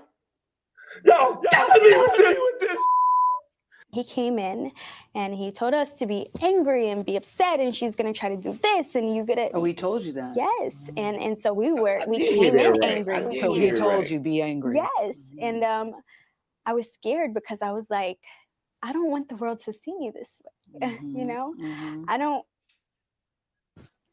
I'm loving. I'm caring. I'm compassionate, and no one got to see that side of me. Yeah, you know, it's interesting because your dad called me after and said, that is not my daughter. That is not who she is. That is not how she speaks. That is not what she believes. During the trial, you testified that you said, I was not honest in the interview that you did with us. Yeah. What were you not honest about? Everything. Everything. Everything. Yes.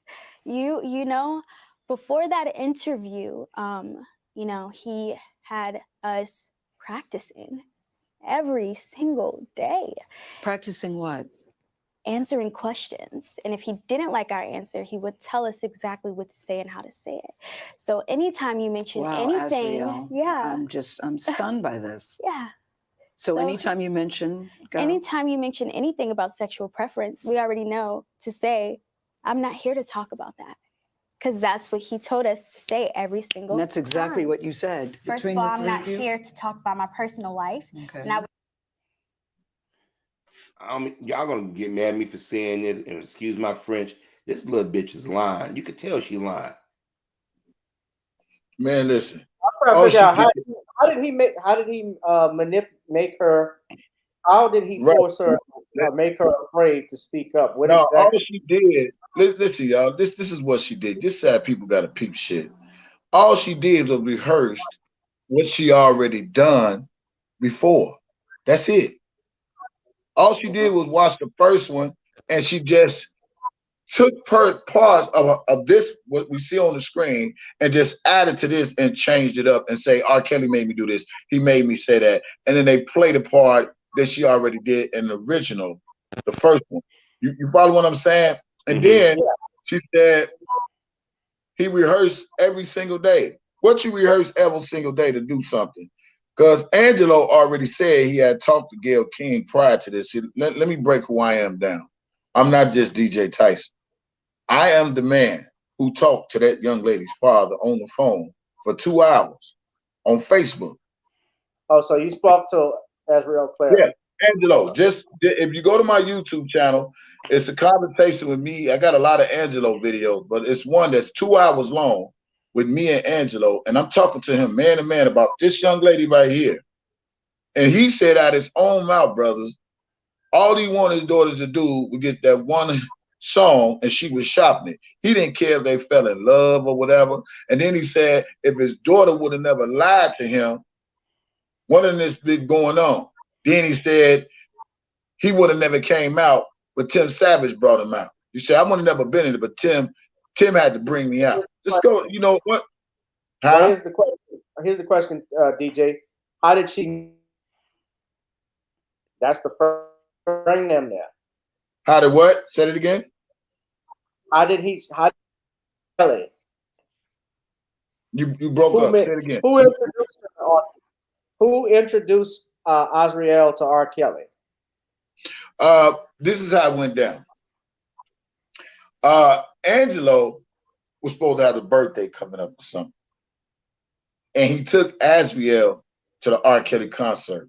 Now, if y'all listen to the daddy, that's why I say the parents play a very pivotal role in this whole thing, because before Azriel got with R. Kelly, she was supposed to have a relationship with a boy.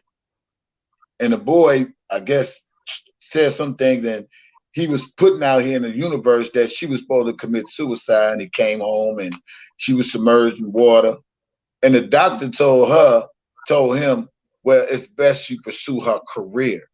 Not get no help, not get no treatment, which she's saying right now, she's getting therapy. But to me, if you was going to commit suicide, why you wouldn't get no therapy then? And why would you listen to a doctor say, well, she wants to do music? And he takes his daughter to an R. Kelly concert at 17 years old. Now listen to me. I've been following this, y'all. I'm, you know, one thing about me, man, I just, like I say, I want the truth. I don't want just the fabrication. You know what I'm saying? And he takes the daughter to the concert, right? They got her up to the part to where they got on stage. This is about to be a long segment, y'all. They got her to on stage. So for some reason, Azriel went to the back, and R. Kelly gave her her number. And remind you, the parents took their 17-year-old daughter to his concert. So the daddy couldn't believe that the daughter had R. Kelly's number. Now, when you talk about the transcript, end of today's transcript, the mother took the phone pretending to be Azriel, saying she was 18 and was sending pictures. So I gave you a transcript. All you got to do is just read it, because she wrote a letter to her brother explaining to her brother what's really going on with the parents. And all the stuff she was talking about, $5,000, all that stuff is in the transcript. You know what I'm saying? And so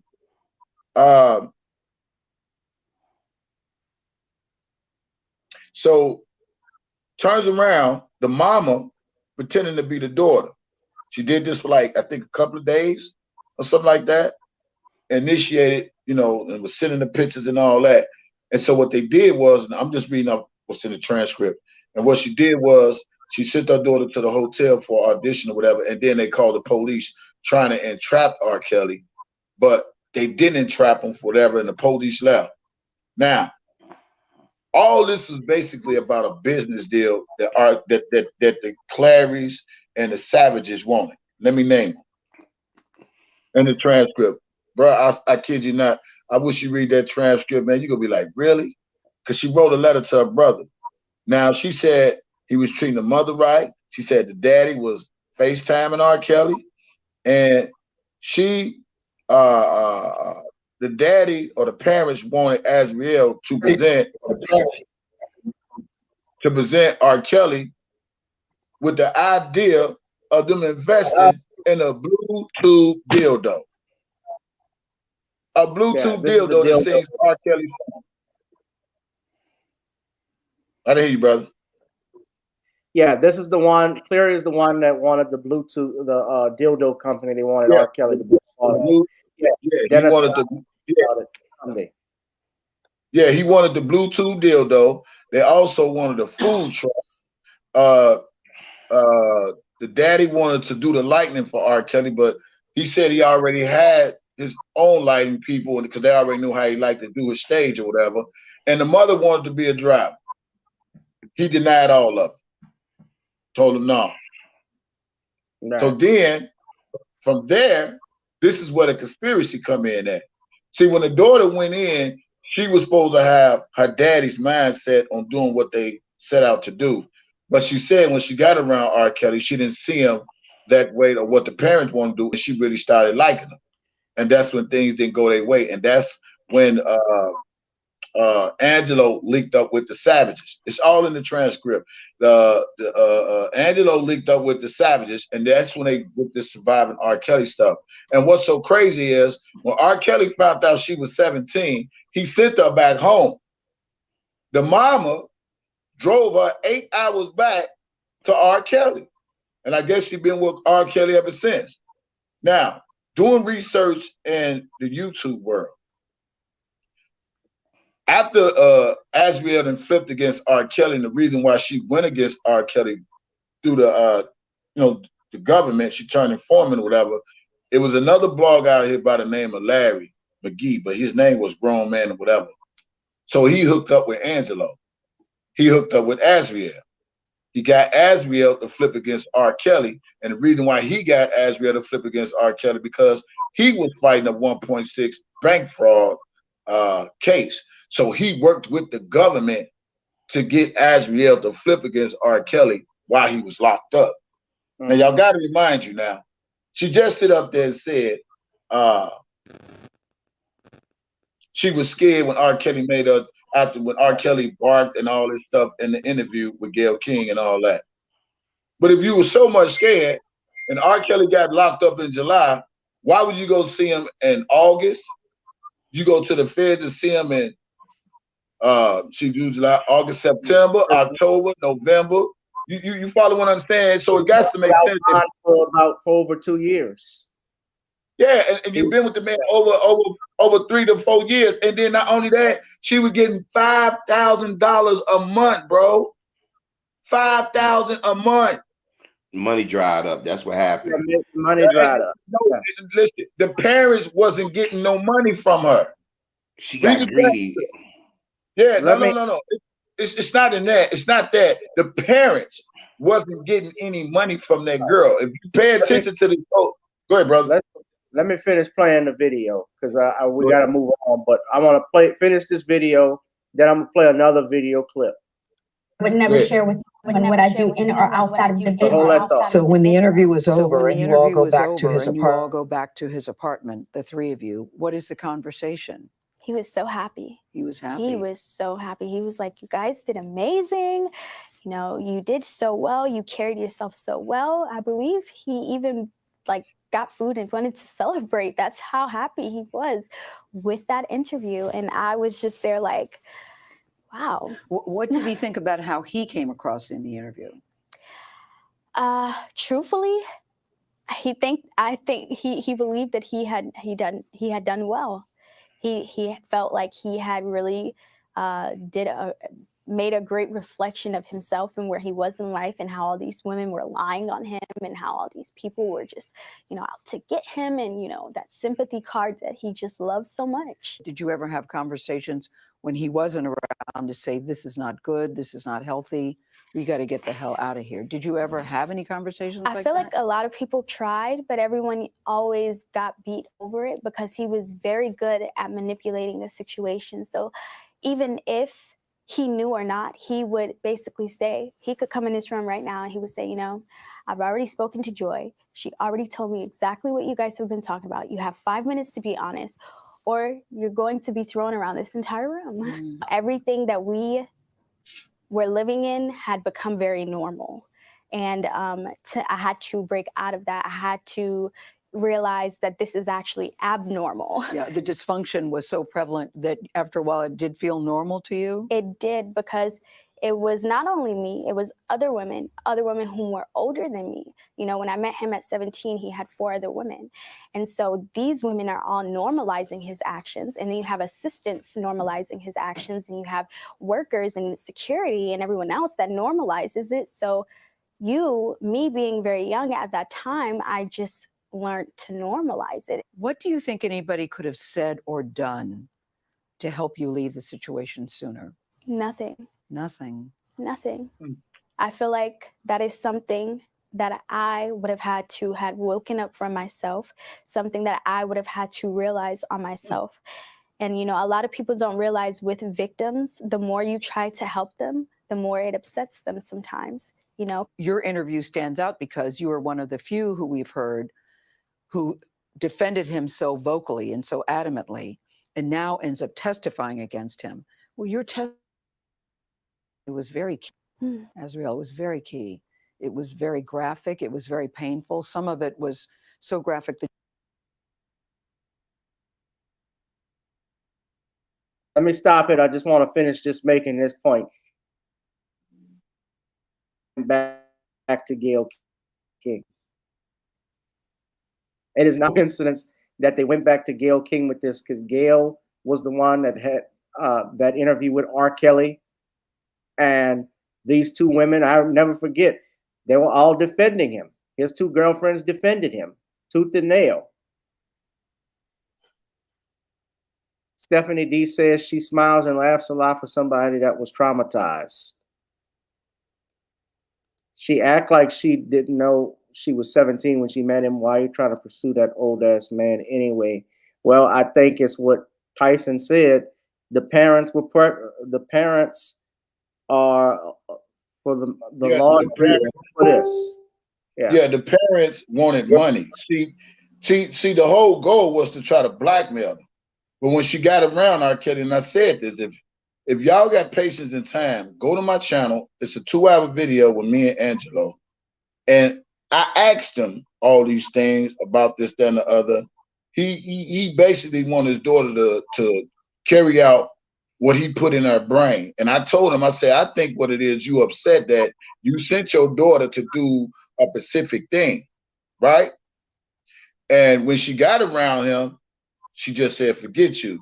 Why shed a cow when you can milk the cow for free yourself? And then the fact that she was turning 18 in 3 months, she said, fuck him. Let's just keep it real. And then she did a president's thing.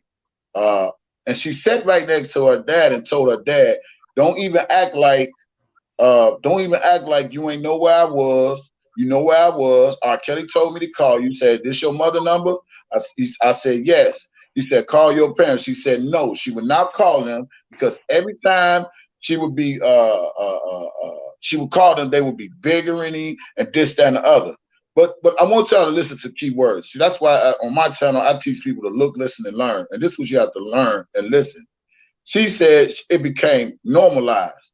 But if it became normalized, why did you never leave? That's the part a lot of people don't understand. Why did you never leave? So y'all making it seem like because of material things, you stay. He persuaded you material things. No, you were just materialistic. No one talk about her getting her titties done. That was normalized too. You follow what I'm saying? Yeah, young. But I just don't, listen, I'm never saying R. Kelly is 100% of an innocent guy. What I'm saying is the parents, this is my 17-year-old child who sign their rights and take their child out of school to get homeschooled and sign them over to a lady they never met, they never saw, never spoke to on the phone. Who does that? I would say this. This is extremely dangerous what they just did. Let me tell you what they did. They used R. Kelly's past against him. Whatever happened between him and Aaliyah, that happened. Aaliyah's mother and father, and even when Aaliyah was alive, didn't say anything. That video came out, somebody's inner circle released that video to Mary Mitchell and that white guy, Jim DeRotis. They had a man on for R. Kelly for years. What's going on now is a power up, because they know nobody's going to come to R. Kelly defense. Black women should be offended that these young sisters are making it seem like the mothers and fathers in our community don't teach our sons and daughters what's going on in the world, because this sister is lying. You could tell she's lying. She's fidgeting. She's laughing. She's making it like she's so naive. Brother DJ, when we growing up in Chicago, we had people talk about stranger danger. We had old men and old women warning us about, don't mess with that man or woman down the street. They nothing but trouble. So you mean to tell me this young girl was so naive, and even back at the age, she heard the rumors of R. Kelly, a real or alleged. So she went up with her eyes wide open and saw other women being supposedly abused. Remember, when R. Kelly house was in Atlanta got robbed, the Atlanta police went there, did a wellness check on these women. They did a wellness check in Chicago. So you mean to tell me the Atlanta police, the Illinois, the state police, and Chicago police didn't pick up on any abuse or anything. Now all of a sudden, R. Kelly is in jail. Oh, I was abused for a number of years. Your daddy took you to his concert. What grown-ass man take their 17-year-old daughter to a concert of R. Kelly or any adult? There's a lot of these parents need to be locked up. A lot of these people that I was an R. Kelly inner circle need to be locked up. First, you say the man is stupid, but now he's this ringleader of this network of Well, no way in hell. Then they want to add boys to it. It's immoral. I'm like, come on. Like I was saying to Harvey earlier, there's a difference between somebody being immoral versus what you did was illegal. And what they did here with R. Kelly, and I'm going to finish the video and I'm going to play something else. They basically did, like Tariq Nasheed said, I'm white and I say so, in that they took the Mann Act, which is an old law, which is embedded in racism, because they used that to go after the Jack Johnson. And they also charged him under RICO for racketeering. You're essentially saying somebody who is illiterate, doesn't have a high school education, was able to run a criminal empire better than John Gotti or Lucky Luciano for 30-something years, and we finally got him. He would have been able to manage his money far better than he could manage his girls. Now, I'm not saying or condoning, as his lawyers have even said, Greenberg even said this, what he's accused of or what he did in the past, that's two different things. Those are two different things. Not right. So people, don't you come on here saying, Gavin, you condoning a rapist or anything. He wasn't charged with rape. And I'm going to play, but let's play the video, finish the video, and I'm going to play another video that was on Court TV today, because we got to roll in a second for time's purposes. But okay, give me 1 second before you play that video. And if a lot of people research the mother, she did a interview with somebody, and the guy said at the end of the video, he says that anything you regret. As the mother said out of her own mouth, she said, I regret buying those tickets and letting her go. So here's in the transcript, we find out she drove her daughter 8 hours back to R. Kelly, and you bought tickets for her to go with R. Kelly. And so all this stuff is on social media. She said the daughter was doing the research on R. Kelly. She was begging her mama she want to go. If she didn't go, she was going to run away. This stuff y'all just got to research, man. And that's why I have a different, outlook on this thing and follow it for long as I have. And now, knowing what I know in the transcript that I didn't know 2 years ago, these parents need to go to jail. Yeah, it certainly sounds like an extortion attempt. Yeah, that's it. With exploitation of their daughter. Yep. The judge wouldn't even allow it to be released to the public. And I'm wondering what it was like for you sitting there, looking at him while you're testifying about what your life had been like with him. I feel like it was very disturbing to have to relive those moments. And I don't know, a piece of me was happy because I felt like happy? Yeah, because I felt like this person no longer has control over me, You don't tell me what to do and what to wear and where to go and how long to be in a room anymore. So I think the fact that you're sitting here today is very brave and very courageous that you would come back and sit down and want people to see who you really are. I think it's very important. Even I have to take accountability for my actions. It's okay to reevaluate your life. It is okay to change your mind. You are never too old to wake up and say, hey, I thought this was good for me, but it's actually not. And so I feel like that's why it was important for me to come back here and see you again, because it is okay to change your mind. It is okay to apologize and forgive yourself, more importantly. And that's really what I had to do. R. Kelly, as you know, has long denied allegations of sexual misconduct with the underage girls. I'm happy to say that Azriel is in therapy, You know, she came to the interview alone, which surprised me. I thought somebody would be with her. She came by herself. When she testified, her therapist was with her in another room. And she knows that she still has a lot of work to do. But what happened to her, I was really glad to see her in such a different space, because what she's been through, when I say unspeakable things, I won't go there, only just say at one point feces are involved. Take your mind wherever you want to go. It's that graphic. The humiliation, the degradation that happened to this young woman, and the fact that she's still afraid because she's worried. She still gets death threats from R. Kelly's supporters. She lives in fear. And, you know, at the time, you know, she said very disparaging things against her family. She said, imagine, I hadn't seen anybody for 5 years. I'd never seen any other woman other than yourself who wasn't in an abusive relationship. That's why that made such a mark on her. She said she gave him control, which almost places the blame on herself. On herself, yes. Right. Do you realize, does she realize at this age that he was manipulating her and that he actually took control? Yeah, she realizes it now, though, but at the time, you know, he was very good in terms of grooming them. For sure. You know, and you would think that everything was fine. When we came to do that interview, he would say, oh, they're out shopping, which is what he would do. He would send them shopping, so they came back with all these shopping bags to show. What, Gayle King got a son? She better hope to God her son never ever get accused of anything, because what Gayle King just did. Does he have, like, okay, she said she hasn't seen anybody in 5 years, and she said she gave him control. You were 18. Did he have armed escorts telling them, forcing them not to go anywhere? What? And let me say this again. I don't They stayed in Chicago. Did that come all the up? white police officers that she could have ran to and said, this man is holding me hostage. But no. Even go to the president when she sit up there and said he allowed you to go free and come as you want to. She's saying this.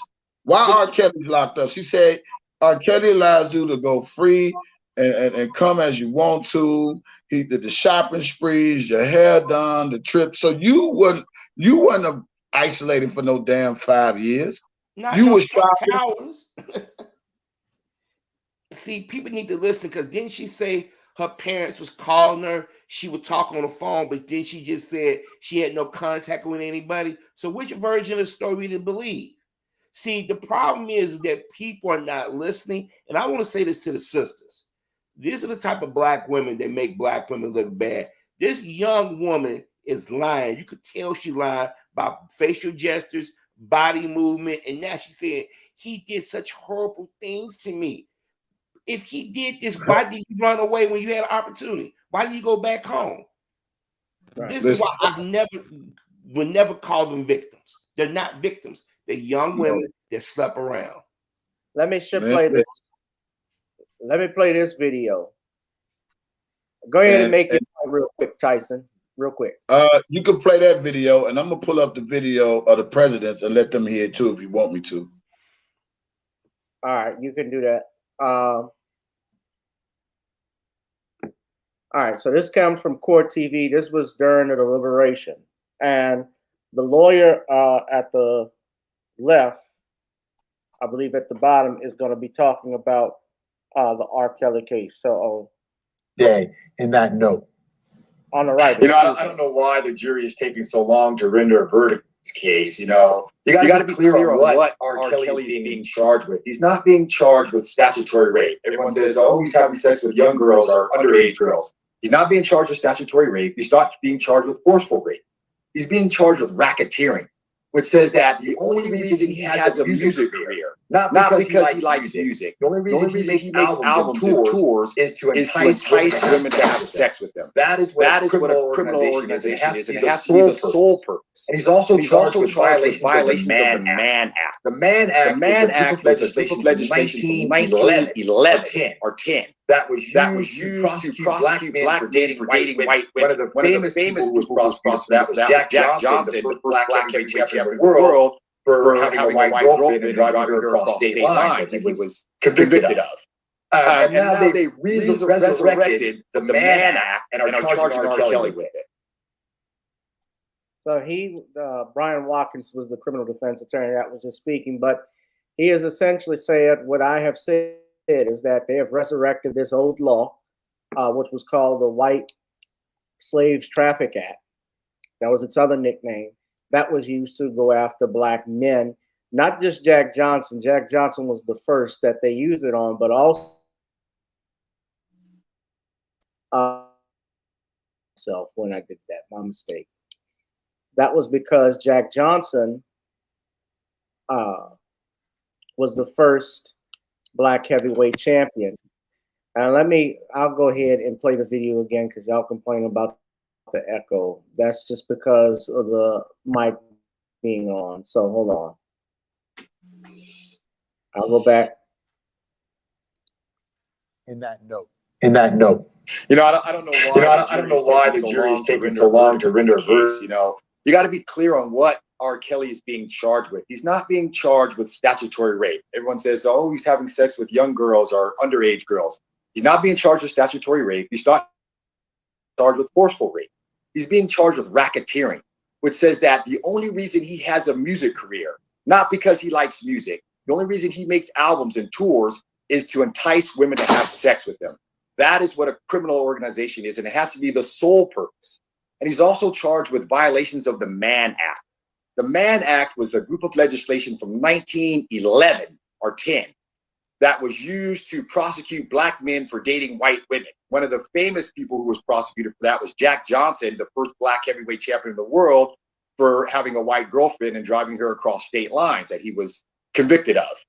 And now they've resurrected the Mann Act and are charging R. Kelly with it.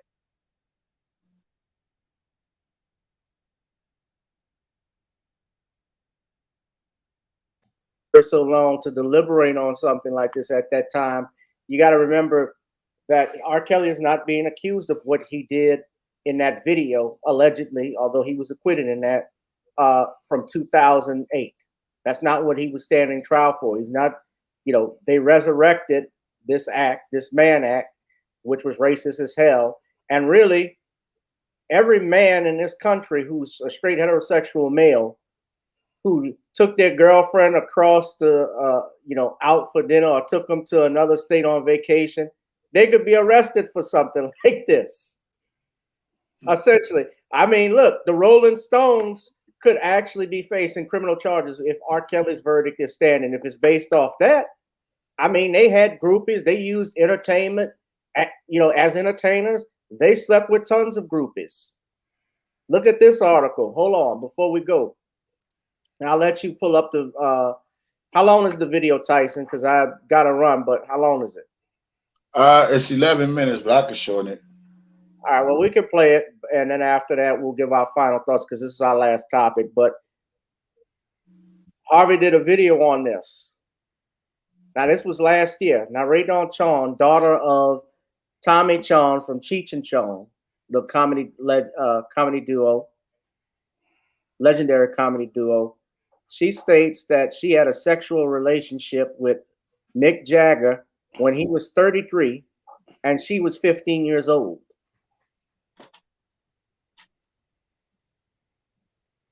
She discussed this while discussing her career with The Hollywood Reporter for an upcoming podcast. Chong was asked about her appearance in the music video for Jagger's 1985 track, Just Another Night. It was at that moment the actress accidentally blurted out that she had sex with the rocker when she was 15. He never asked me how old I was, and I never told him. It never came up, the actress explained. I remember thinking he was really cute. I don't see how. He had tousled hair. I thought, oh man, he is beautiful.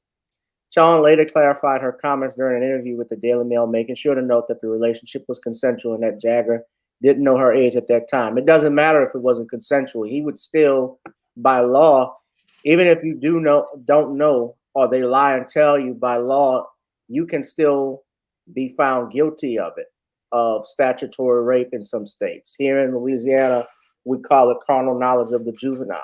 And within the law, there is maybe something, a statement that's clear that states that the fact that the victim did not disclose her age, or even if they deceived you, that's not a defense. But Mick Jagger didn't get this same outrage. Now, that's not to say I justify what R. Kelly did or is alleged to have done, the stuff I've heard, but the overreaching of a RICO statute and racketeering stuff is where I take exception to. But let's go ahead. Harvey, you did a video on that too about Ray Don Chong. Mm-hmm. And Tyson, I'm going to let you play your video that you have, if you could share it. Okay, go ahead. I'm ready. It's going. Angela's quest to recover and reunite with Azriel finally came to an end. This is my baby right here. He reunited And with this is the father. Listen. They immediately began to repair a strained father and daughter relationship. Azriel, at the time, seemed to still hold on to a resentment built on everything she had just gone through. I think we still have to address the elephant in the room. We haven't really taken that time, to do so. It's not about what the world thought it was about. It was about me getting relationships with my daughter, getting the understanding that she was good. Through all the back and forth, the talk, the media, everything, you got painted a picture. So what I needed was confirmation from my daughter. I understand that, and I respect that completely. But I feel like for me, where it was so hard for me and why I continue to not have communication with my family is because this Lifetime documentary stuff just happened within the last 2 years. And then out of nowhere, these last 2 years, you hear, oh my God, this is happening. Oh my God, that is happening. I just feel like, how can you be oblivious to the years that I was okay and just snap, oh my God, I need to know where my daughter's at. She's this, she's that. I need to make sure she's okay. Like, I've been okay for 3 years prior. That's where I drew my line, because at that point, I was an adult. And at that point, I felt like I was okay. So to believe something like that, so extreme, so bizarre, so outrageous, I just couldn't even fathom my parents believing something as bizarre as that. I just really couldn't. And that's fair. But what you gotta understand is, we haven't talked to you after 16. That's when you graduated. That's when things went blank. It didn't go blank, but communication slowed down, because at that point I was an adult. Exactly. There was never no black communication. I can show you text messages over and over. But that's to him. To him, to your phones, to everybody's phone. And I will call you guys. No, I have received one Apple. I don't have an Apple phone. I will call you guys. Don't paint no picture. Like, I have not talked to you guys in over a year, because I would call you guys 4 or 5 months at a time. And when I would call you guys would be yelling. You guys would be cursing me out. Mommy would be yelling at the top of her lungs. And so what I would do, I'd say, okay, I'm going to give you about 4 or 5 months. And then hopefully you just miss me so much that you just want to talk and your arms are open. And eventually it got to that. Unfortunately, it took a little bit longer than I anticipated. As a parent, guess what? If you did it for 4 or 5 months and we didn't hear from you, how did we know? Okay, so let me ask you this. Before graduation, I was not even checking in every day then. Yeah, I talked to your pop. You'll be like, Dad, I'm busy. I'll call you back. It was no more. You wasn't talking, but you was texting. And if you're free, you'll call me. Hey, Dad, what you doing? But I didn't do it every day. Now, don't paint no picture like I did every day. Now, maybe like once a week, once every 2 weeks or so. I didn't have to call you every day. Okay, so why, when I become 18, 19, 20, 21, I got to check in with y'all every day? Where do you get that from? Your wife. This is what you don't understand. Your wife called me, my mother, saying, oh, there's a lot of rumors going around. I need you to call me every single day. I need to hear your voice every day. I need you to check in with me every day. I said, first of all, I haven't been doing that for these first couple years. So now that I'm an adult, I'm definitely not about to check in with you every day. And that's what started it all. Because of her pride and my pride. So what did that have to do with me? You're attached to her. That's your wife. That's your wife. So I became the enemy with you on the defeat. Because when I was talking to you would be your no, because if you saying your beef was with your mom, then you said, oh, I think it was with both of you guys because, like I said, both you and her, when I would call, it was nothing but argument. I was never present with you and your mother. I was never present with you and your mother. That's why I never knew when you and your mother talked. What I did was found out when your mother told me she talked to you and y'all argued or whatever, and I would call you. And you would have the same attitude you and her left with towards me. Yes, I would. Okay, but I didn't have anything to do with that. So therefore, give me a chance to pick what side of you and who's right and wrong. You came at me aggressive because of you and her. This is not because I know your wife confides in you, and I know she's going to explain it to you. Exactly. But she's not going to give me everything, evidently. Because so as you can see, the elephant still needs to be addressed. But this the thing. Which will be addressed. What I'm telling you is don't merge us. Like I never merged you.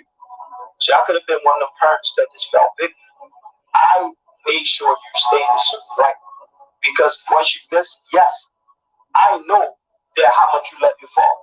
So for me not to talk to you for these terms and these times, it's a problem with me. I don't need to talk to you every day, but I need you to check in and let me know, hey, Dad, I'm fine. So when it comes to me having to track, run, and travel, and do all this, it's a problem, man. Especially when I talk to your better half at that time. He make it seem like it's a game. And you ain't gonna play games with me with my chat.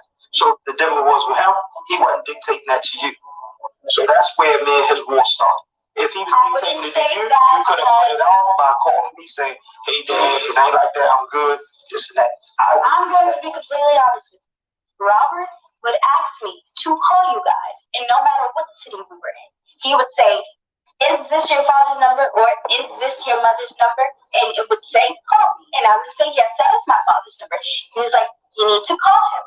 And I would say, I'm not going to call him. Because at that point, the only thing I get is bickering every time I pick up the phone. So if I can avoid it, if I can enjoy myself in this nice little penthouse while we in New York for the weekend, I'm going to enjoy my weekend. It was very suffocating because I was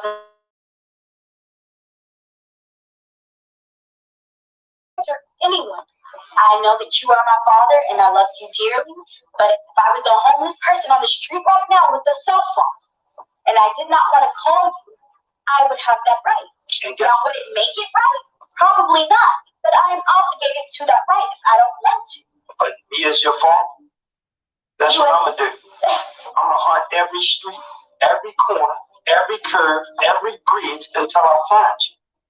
Because I feel like I'm looking for hope. It's very hard. I've spent my last years with this man, so it's not something that I can just turn on and off. It's devastating. I feel like I'm a very intelligent, smart, bright 21-year-old. I'm definitely young, but I'm very mature in spirit. And I just feel like, anyone who thinks that I'm brainwashed and not, smart enough to make my own decisions, I just feel like that determines how, their mentality. That's not something I can control, but I know that I'm very smart and I know that I'm intelligent. So, Rob, our last conversation that I had with him in Chicago, he inspired me and told me, Sarah, just do what you want to do, what makes you happy. He told me to continue to pursue my dreams, pursue whatever I want to pursue. And that's really all that I would be able to do. It feels like a high. I mean, it feels like,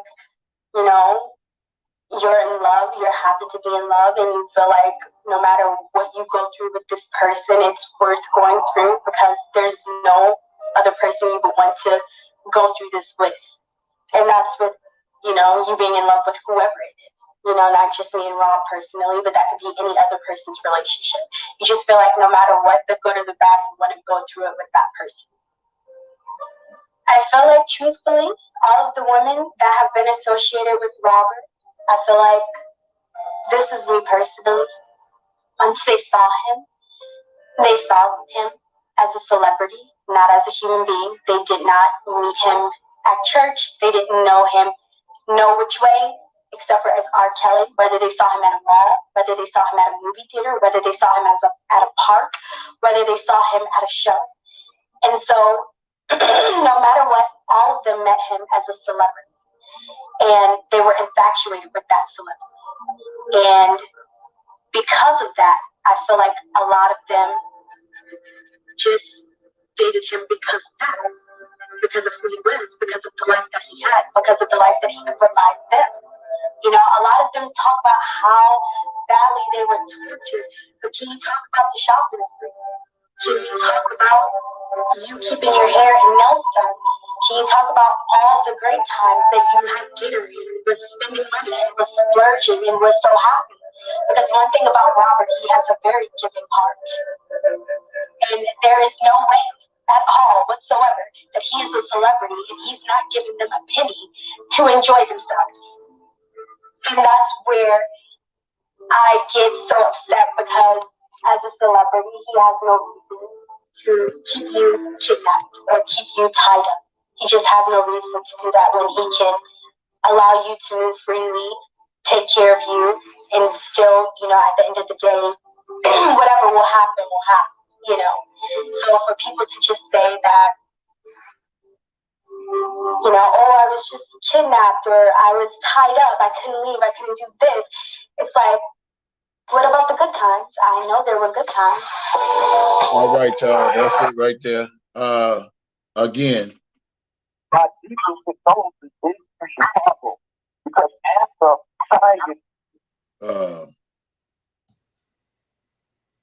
That's it right there, brother. I just want to say something real quick. Go ahead and say something. There it is right there. And this, and let me remind y'all now, R. Kelly got locked up in July 11, 2019. Azriel was going back and forth to the federal correctional to see him. This was done. She flipped on R. Kelly in January. So she did this video in 2021 while R. Kelly was locked up.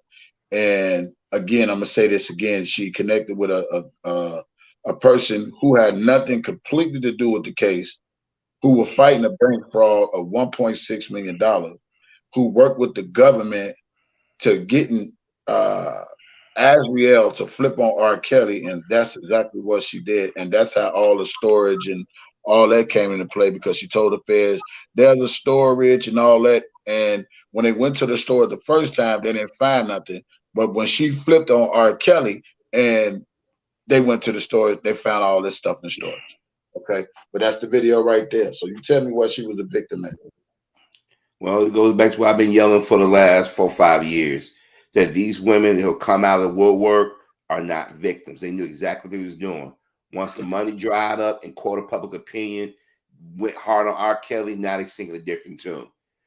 I hope R. Kelly lawyer here in Illinois got his ducks in a row, because if R. Kelly lawyer in New York was doing his job, I would have pulled transcripts, cell phone records, emails, you name it. That's what I would have did. Because, well, I'm sorry, Gavin. That's another thing, Harvey, was whether he had effective assistance of counsel on appeal. He could argue he didn't, because I'm hearing the lawyers. I don't know for a fact, but the lawyers missed motions, dates that they would have filed if he didn't object to any type of testimony, hearsay. You have to be able to show that the ineffective assistance of counsel was the reason why the conviction happened in the first place. But I think they certainly, and they got to preserve the record, but certainly this calling him a racketeer is a stretch, is not even a stretch. That's like they took a whole net, like a fisherman. You go fishing for, let's say you're looking for a specific species, you're looking for anything with the tail and with gills, and you just throw the net out there. And you, instead of getting fish, well, you get maybe some fish, but you also going to get some shrimp within it. And you're going to get some sharks in there. You're going to get octopus. You're going to get all this stuff. And that's kind of what they did. And yeah, a lot of these girls, I'll be real honest with you, and people forgive me if you get mad. I don't care, but a lot these girls, they get taught to be. Let's be real. They get to be hoes in training by some of their parents. Not all of them, but they allow these parents allow their kids to be around these grown men, like I've even experienced, so that they can get a come up. You know, even in the testimony, my understanding, one of the girls even talked about how they stayed with him because he was going to get me a record deal. I'm sorry, but that right there, and yeah, you know, that did it for me. Hearing that, so I don't know how the jury could have believed any of that coming out if they were contradicting themselves. And you know, it's like what Harvey said. They basically did this to try him on the stuff that he did in the past, what he was accused of in the past. They couldn't go at him for child pornography from 2008 officially because of double jeopardy. But we're going to go ahead and say and stretch this law out and say you racketeered. Well, you know, we're charging you on your RICO. It's just like what they did with O.J. Simpson. If you remember when O.J. got arrested for stealing his own shit. Yeah, he went into the and everybody had a camera. The people that were with him that helped that were part of entourage, they didn't get charged, did they? Yeah, he went with a gun. He went with a gun trying to steal his memorabilia because somebody called and told him. No. Well, he didn't have a gun. That's incorrect. His entourage. A member of his entourage. No, this is the correct truth. The member of the entourage had the gun, and when OJ said nobody leave until I get my stuff or whatever, they used that comment to get him on a kidnapping charge. And then the judge was handing out her sentence. She's sitting on the bench drinking a smoothie and gave him all of these charges. When a typical case like that, when you're especially you have no priors. Yes, he had the murder trial, but he was acquitted. You know, that was something that they could have settled. They gave that man 15 or 12, 15 years. 15 years. They gave him 15 years on that. They did that to make an example out of him. It's crazy. You know, this is sad. And I don't want to get into a black man, black woman debate because not all of our women carry themselves this way. I will post on social media. Anyone who receives more than $600 in transactions from CashApp. We gotta be on our P's and Q's, man. Brothers, let me say this again. I don't care how fine you think she is. I don't care how freaky she says she is. You better wait and get your information and find out who you're dealing with, because it may come back to bite you on your ass later on in your life. And this delayed reaction 10, 15, 20 years about something that should have been taken care of years ago is even more dangerous because, like Brother DJ said, we don't have the money that R. Kelly had or Bill Cosby have. Just imagine somebody in your past don't like you or they see you doing well and say, I'm going to go say this guy did something to me. You're screwed because the court of public opinion have already deemed you guilty. R. Kelly wasn't on trial for rape, but they mentioned Aaliyah in that tape. They had him on trial for racketeering. And then they said, well, if we can't get him on that, let's say he messed with a little boy, something that we've never heard of in R. Kelly's career. And then have Gayle King sit there and basically say, we told you what he would do. And say, well, I'm not gonna say what he did, but then turn around and say, mention feces, court of public opinion. And somebody was saying that Gayle King has kids. She has a son and a daughter, and her daughter just gave birth to a grandchild. She better hope karma don't come back and touch her and her family. I'm just saying, because a lot of people out here throwing salt on people.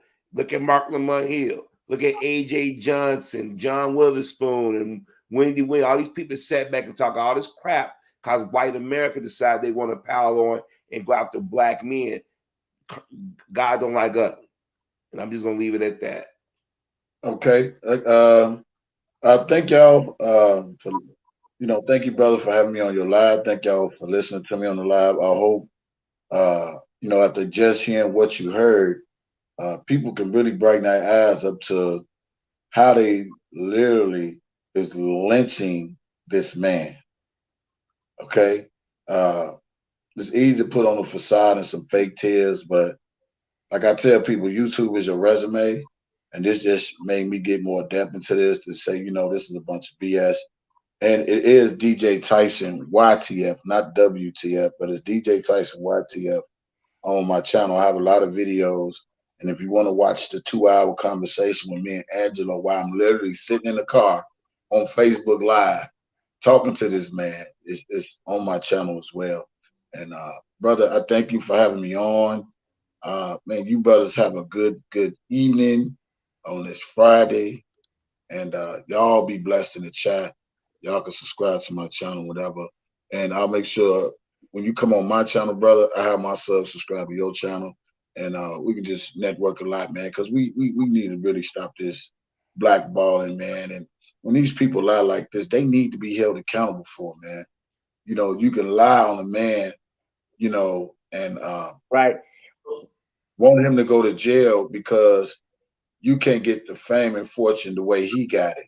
And all I looked at it as the parents, because the parents wanted their legacy to be off for R. Kelly because their daughter was in R. Kelly's presence, which they knew, So, I mean, I was just told you got to get it how he got it. He got it out the mud. I'm from Chicago. He got it out the mud, and it seemed like the daddy, if you look up his background, he had a history of stuff, and he just saw his daughter as a pawn in his chest. You know what I'm saying? And I just don't respect. Right. I don't respect. He used it as a come up. Yeah, I don't respect, man. I don't respect that. I never seen a man like this in my life who would use his daughter to try to solidify his own personal gain. No, I never seen nothing like this. And then there's another recording out where he said he would mess with the jury, all this whole stuff. He got so much stuff out there, man, that it's ridiculous, man. But they watched the Lifetime docuseries, and let me just go on this, and then I'm gonna really let y'all go. They had to come up with the Lifetime docuseries to get the media hype. You know what I'm saying? They had to get the media hype through the docuseries. Then they had to come back with the same state charges, but only take it to a federal level, like they did. You know what I'm saying? And that's how they got R. Kelly back in this situation with the whole surviving R. Kelly lies, and then saying no in double jeopardy probably won't stick, so they had to take it to a federal level. And then while he locked up, they had to build stuff against him, put charges on him. You know what I'm saying? And that's what they did. And it's like that, man.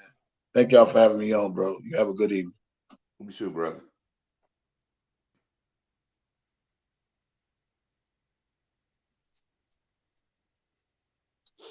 Yeah. Hello? Y'all still there? I'm still here. Okay, yeah. I'm having internet issues, man. But DJ Tyson, if you had that statement, you could finish it, brother, before you leave. Huh? I don't know if you. Yeah, you could fit. I didn't hear the last sentence because I got timed out. But I was just telling people thank you. Yeah. Yeah. I thank you, brother, and I'm more than welcome to. You're more than welcome to come back, and I appreciate the offer for having me come on the show. But I want people to understand this. This is not just about R. Kelly, and people keep forgetting this. All men. About this. It's about all men, but in particular, they're gonna go overboard with black men. I don't know if you just saw this earlier, earlier this week. The horror hostess Elvira accused Will Chamberlain of forcing a blowjob on her at his mansion. And this is from 1979. Will Chamberlain has been dead since 1999. He's been dead for over 22 years, almost. And we talking about this bullshit? I don't know how, she could have been in a relationship with the man for all we know, and then it just went south and is now saying this shit. I wasn't there, and I'm not trying to, yes, it's true. People don't report things that happen to them. I think he timed out. Yeah. But you're talking about somebody that's been dead, that can't speak, that can't defend themselves. You allege it happened in the 70s. You just put it in a book. You didn't go to the police and do this. And this is disappointing for me because I was a fan of Elvira's. I enjoyed, her work in the 80s and so forth. But I can't honestly say I believe her. I cannot. Well, she knows. Complete bullshit. And she used to sleep. And if people, I'm not trying to shame women. If you guys want to think it's me shaming women, I think I'll throw it back at you. You guys got a problem with black men. I think you're racist. Because y'all can sit up here and allow somebody to make an accusation on a dead man. People can say what they want, and you run with it like the gospel. You said nothing about it for the last 40 years. Now, 20 years after the man is dead, you want to put it in your book? He has no children, to my knowledge, so the estate can't do any. I don't know who runs his estate, but nobody has spoken up for it. And earlier today, Harvey, you brought it to my attention. They're trying to do a dry run on Denzel. Yeah, man, I'm gonna do a commentary on it, but I told y'all they was going after Denzel. I mean, they've been trying to get Will Smith, but I told you when the old girl from Grey's Anatomy, she brought it up. I'm like, Denzel be the next one. I'm telling you, because I'm gonna tell you, Will Smith has already been told on himself. He's in the wild, wild west right now, literally. Yeah, wild film. And the thing is that the reason why old girl played Elvira and so many other women, even black women, have gotten to this thing about going after black men. Okay, they know nobody's going to ask any real questions. They know nobody's going to sit back and analyze what's going on because we're the bad guys of the world. You see what I'm saying? I mean, look, they went after Morgan Freeman. That was Elvira, DeAndre. That's what she looks like without the makeup. With the makeup and everything. I'm sorry, Harvey. Go ahead. No. What I'm saying is that they know that no one is going to ask questions. They know that we're guilty until proven guilty. You know what I mean? We're the predators of the world, and a lot of times brothers don't even be thinking about sex like that. When we become famous, they want to come around us. They be on the movie sets, at the concerts, at the sports arenas. When you're in your car, in a nice car, they flirt with you. It's hard being a brother out here trying to interact with the opposite sex because you don't know what game they play, especially as a black man. Right. And I don't want sisters to think that I'm attacking all black women, but we got to be honest. There's a group of sisters out here who have learned from white women how to play the game. And I'm telling you right now, this is going to blow. This is going to cost the black community a lot. Yeah. And I mean, just read this. I got to do a video on this. I'm going to do some videos this weekend, but yeah, she's talking. Oh, I just saw that she's facing backlash for this story of fighting. Oh, wow. I didn't see that yet. You know what? Because, see, I told you. Fighting back at her. Yeah, people clapping back because they know what some of these women on. See, God don't like ugly. See, they didn't play it too far. They done played their hand a little too far, Galvin. Because you're going after Denzel of all people. And then Tiffany Cross. So this is what happened. She admitted that she had, after the delivery, she has the utmost respect for him as an actor and as a director, as everything. But Twitter loves to have a say in these situations. So Tiffany Cross, let's just, for everybody that don't know, I'm going to try and be brief with it. But Denzel directed an episode of Grey's Anatomy. And Ellen Pompeo, who is the main character, she plays Dr. Gray. She was talking about how she berated an actor back in 2016, where he wasn't living up to his potential, so she took charge of the situation. She says, started to offer guidance, and Denzel, according to her, she says he went ham on my ass. He was like, "I'm the director. Don't tell me what to do." I was like, "Listen, motherfucker, this is my show. This is my set. Who are you telling? You barely even know where the bathroom is." Now, Tiffany Cross. Yeah, but Tiffany Cross said, "I wonder if she talked to Scorsese or Spielberg like that." And Leo Mastal, justice correspondent for The Nation, chimed in with a not so subtle tweet. "One time, James Baldwin gave me some writing advice and said, 'This is my column, motherfucker.' Just kidding. I'd never do that." So some people, I guess, took exception to what she had to say. Remember they did a dry run on Denzel last year with Katie Couric, because she talked about how he talked to me during a press conference for Equalizer or some movie. But then after talking down on the man, she says, "Oh, he was so nice and gave money to my charity afterwards." So why y'all bringing this stuff up? And before we go, Tiffany Cross is full of shit. The reason why she's taking up for Denzel because she got a crush on Denzel, like most sisters of a certain age and stuff. But also, she's recognizing that white women are going after black men more so than ever. So you got to take her with a grain of salt. You know what I mean?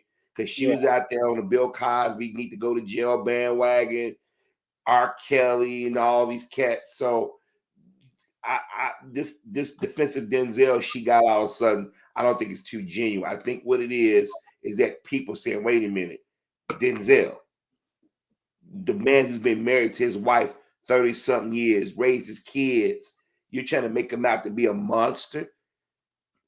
But Katie Couric opened this door up, and not Ellen Pompeo come along again. But I warned y'all about Ellen Pompeo years ago. Remember, she the one that got Isaiah Washington from the character check. I remember Isaiah Washington was originally Dr. McDreamy. She went to Shonda Rhimes and Disney and complained about him playing her love interest. Then she chastised the black community about the thing with Mike Brown back in the day. She was on The View. So she said, call him a motherfucker. She would never did that to a white guy. And Debbie Allen need to have her ass whooped because if I did call her sister, I misspoke. If I did, my mistake. But Debbie Allen need to have her ass ring because she's executive producer. She should have checked Ellen. Even though Ellen is the star of the show, the producers and directors are the one that calls the shot on that show. Remember, that show is an ensemble. She could be replaced at any time. The show will continue on. Then they recast old girl in Batwoman when the other chick left. Then they get a new actors like nothing like it never skipped a beat. Mm-hmm. Yeah. But I'm gonna do a commentary about this. But I had told y'all a long time ago about Ellen Pompeo. I told you she was racist. Right. Yeah, well, Tiffany Cross, yeah, she was. I know she was part. If she's on MSNBC, she's part of that clan that get Bill Cosby, that neoliberal thing. Same. She's just as worse as Joy Reid. Oh, they all of them are. Everybody in MSNBC, they on the same page. So now that her coming out defending Denzel is because she know Black America. Look at Denzel with reverence. Joy Reid and who's the other one that left? Cameron Perry and Cameron Hall. Yeah, Cameron Hall and Gab. I don't know, man. It's like they grow these Negroes on a farm. Yeah. They get them from, like, they don't have no straight men that be talking that talks real. I mean, I know you can't do certain things you can't do on TV, but damn. This is why I think a lot of our brothers and sisters are now searching for people like you and I and others we may have opinions, but we also gonna talk about the news in a way that is not pandering to a particular audience or spreading misinformation, because it bothers me that so much misinformation is passed among our people, and so many of our brothers and sisters in the media have sold their soul. But every black person in NBC and CNN are coons to me. We talk about Fox, but at least we know what they own. Yeah. Yep, no doubt about that. Well, Harv, we're gonna go ahead and wrap this up, man. I want to thank you for you're blessing me with your presence, blessing us with your presence, as well as to DJ Tyson. Guys, hit that like, share, and subscribe button. Harvey, give everybody, I'm putting you on the spot. You know I always do this. What's your cash app? Cash App, $HL 1974. Cash App, $HL 1974. All right. And you guys, you see my Cash App, Google Pay at the bottom.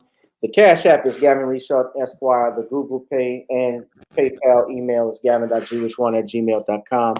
And Zelle 504-289-4002. Yes, Ellen Pompeo is married to a black man. Corey Ivory is his name. Hold on, let me pull it up for you all right quick because we got to get out of here. I got to get out of here. But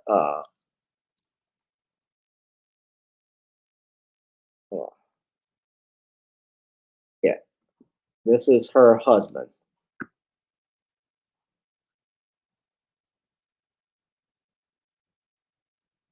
That's her husband. So you see they got Denzel up here too now, trending. So anyway, guys, we're going to wrap this up. I want all of you to please subscribe to Harvey's YouTube channel, Your World. Please hit me up in the Cash App. Donate to the Cash App. Gavin Richard Esquire. Gavin Richard Esquire. You see that trending at the bottom. Also, I'd like for you to advertise. If you are a black-owned business company, you can advertise with us at gavin.grich1@gmail.com for rates. You can ask for that. You can also subscribe to the Patreon if you'd like to support. Another way you could support is check out the seasoning company, MorningsCreoleBlends.com. That is the name of my seasoning company.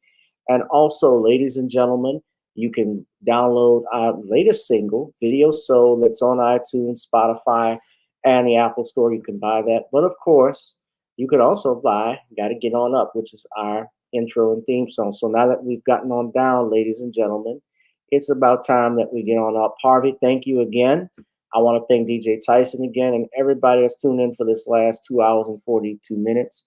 This has been another edition of Gavin Richard Presents here on channel GBoo2786 on Gavin Richard on Facebook and on YouTube and on I'm going to get it fixed on Periscope. Gavin Rich 2786. All right, I'll holla. Let's get on up.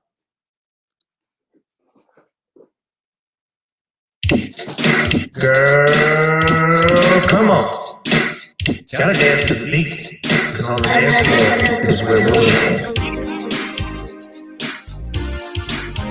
Show me what you got.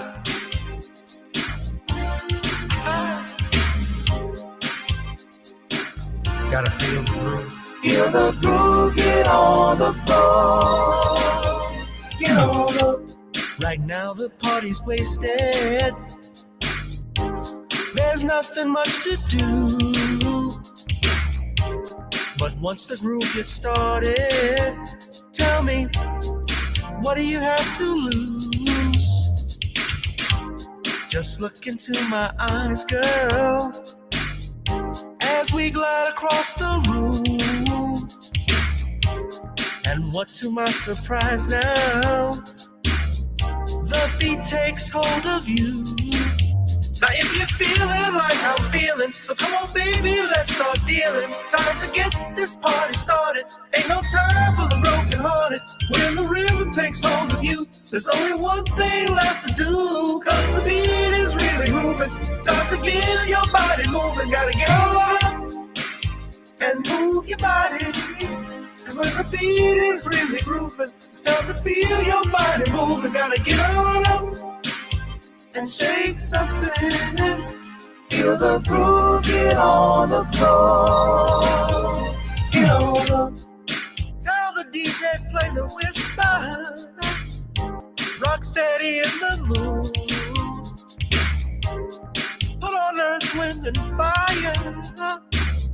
Tonight we're gonna groove. Show me how you do the four corners.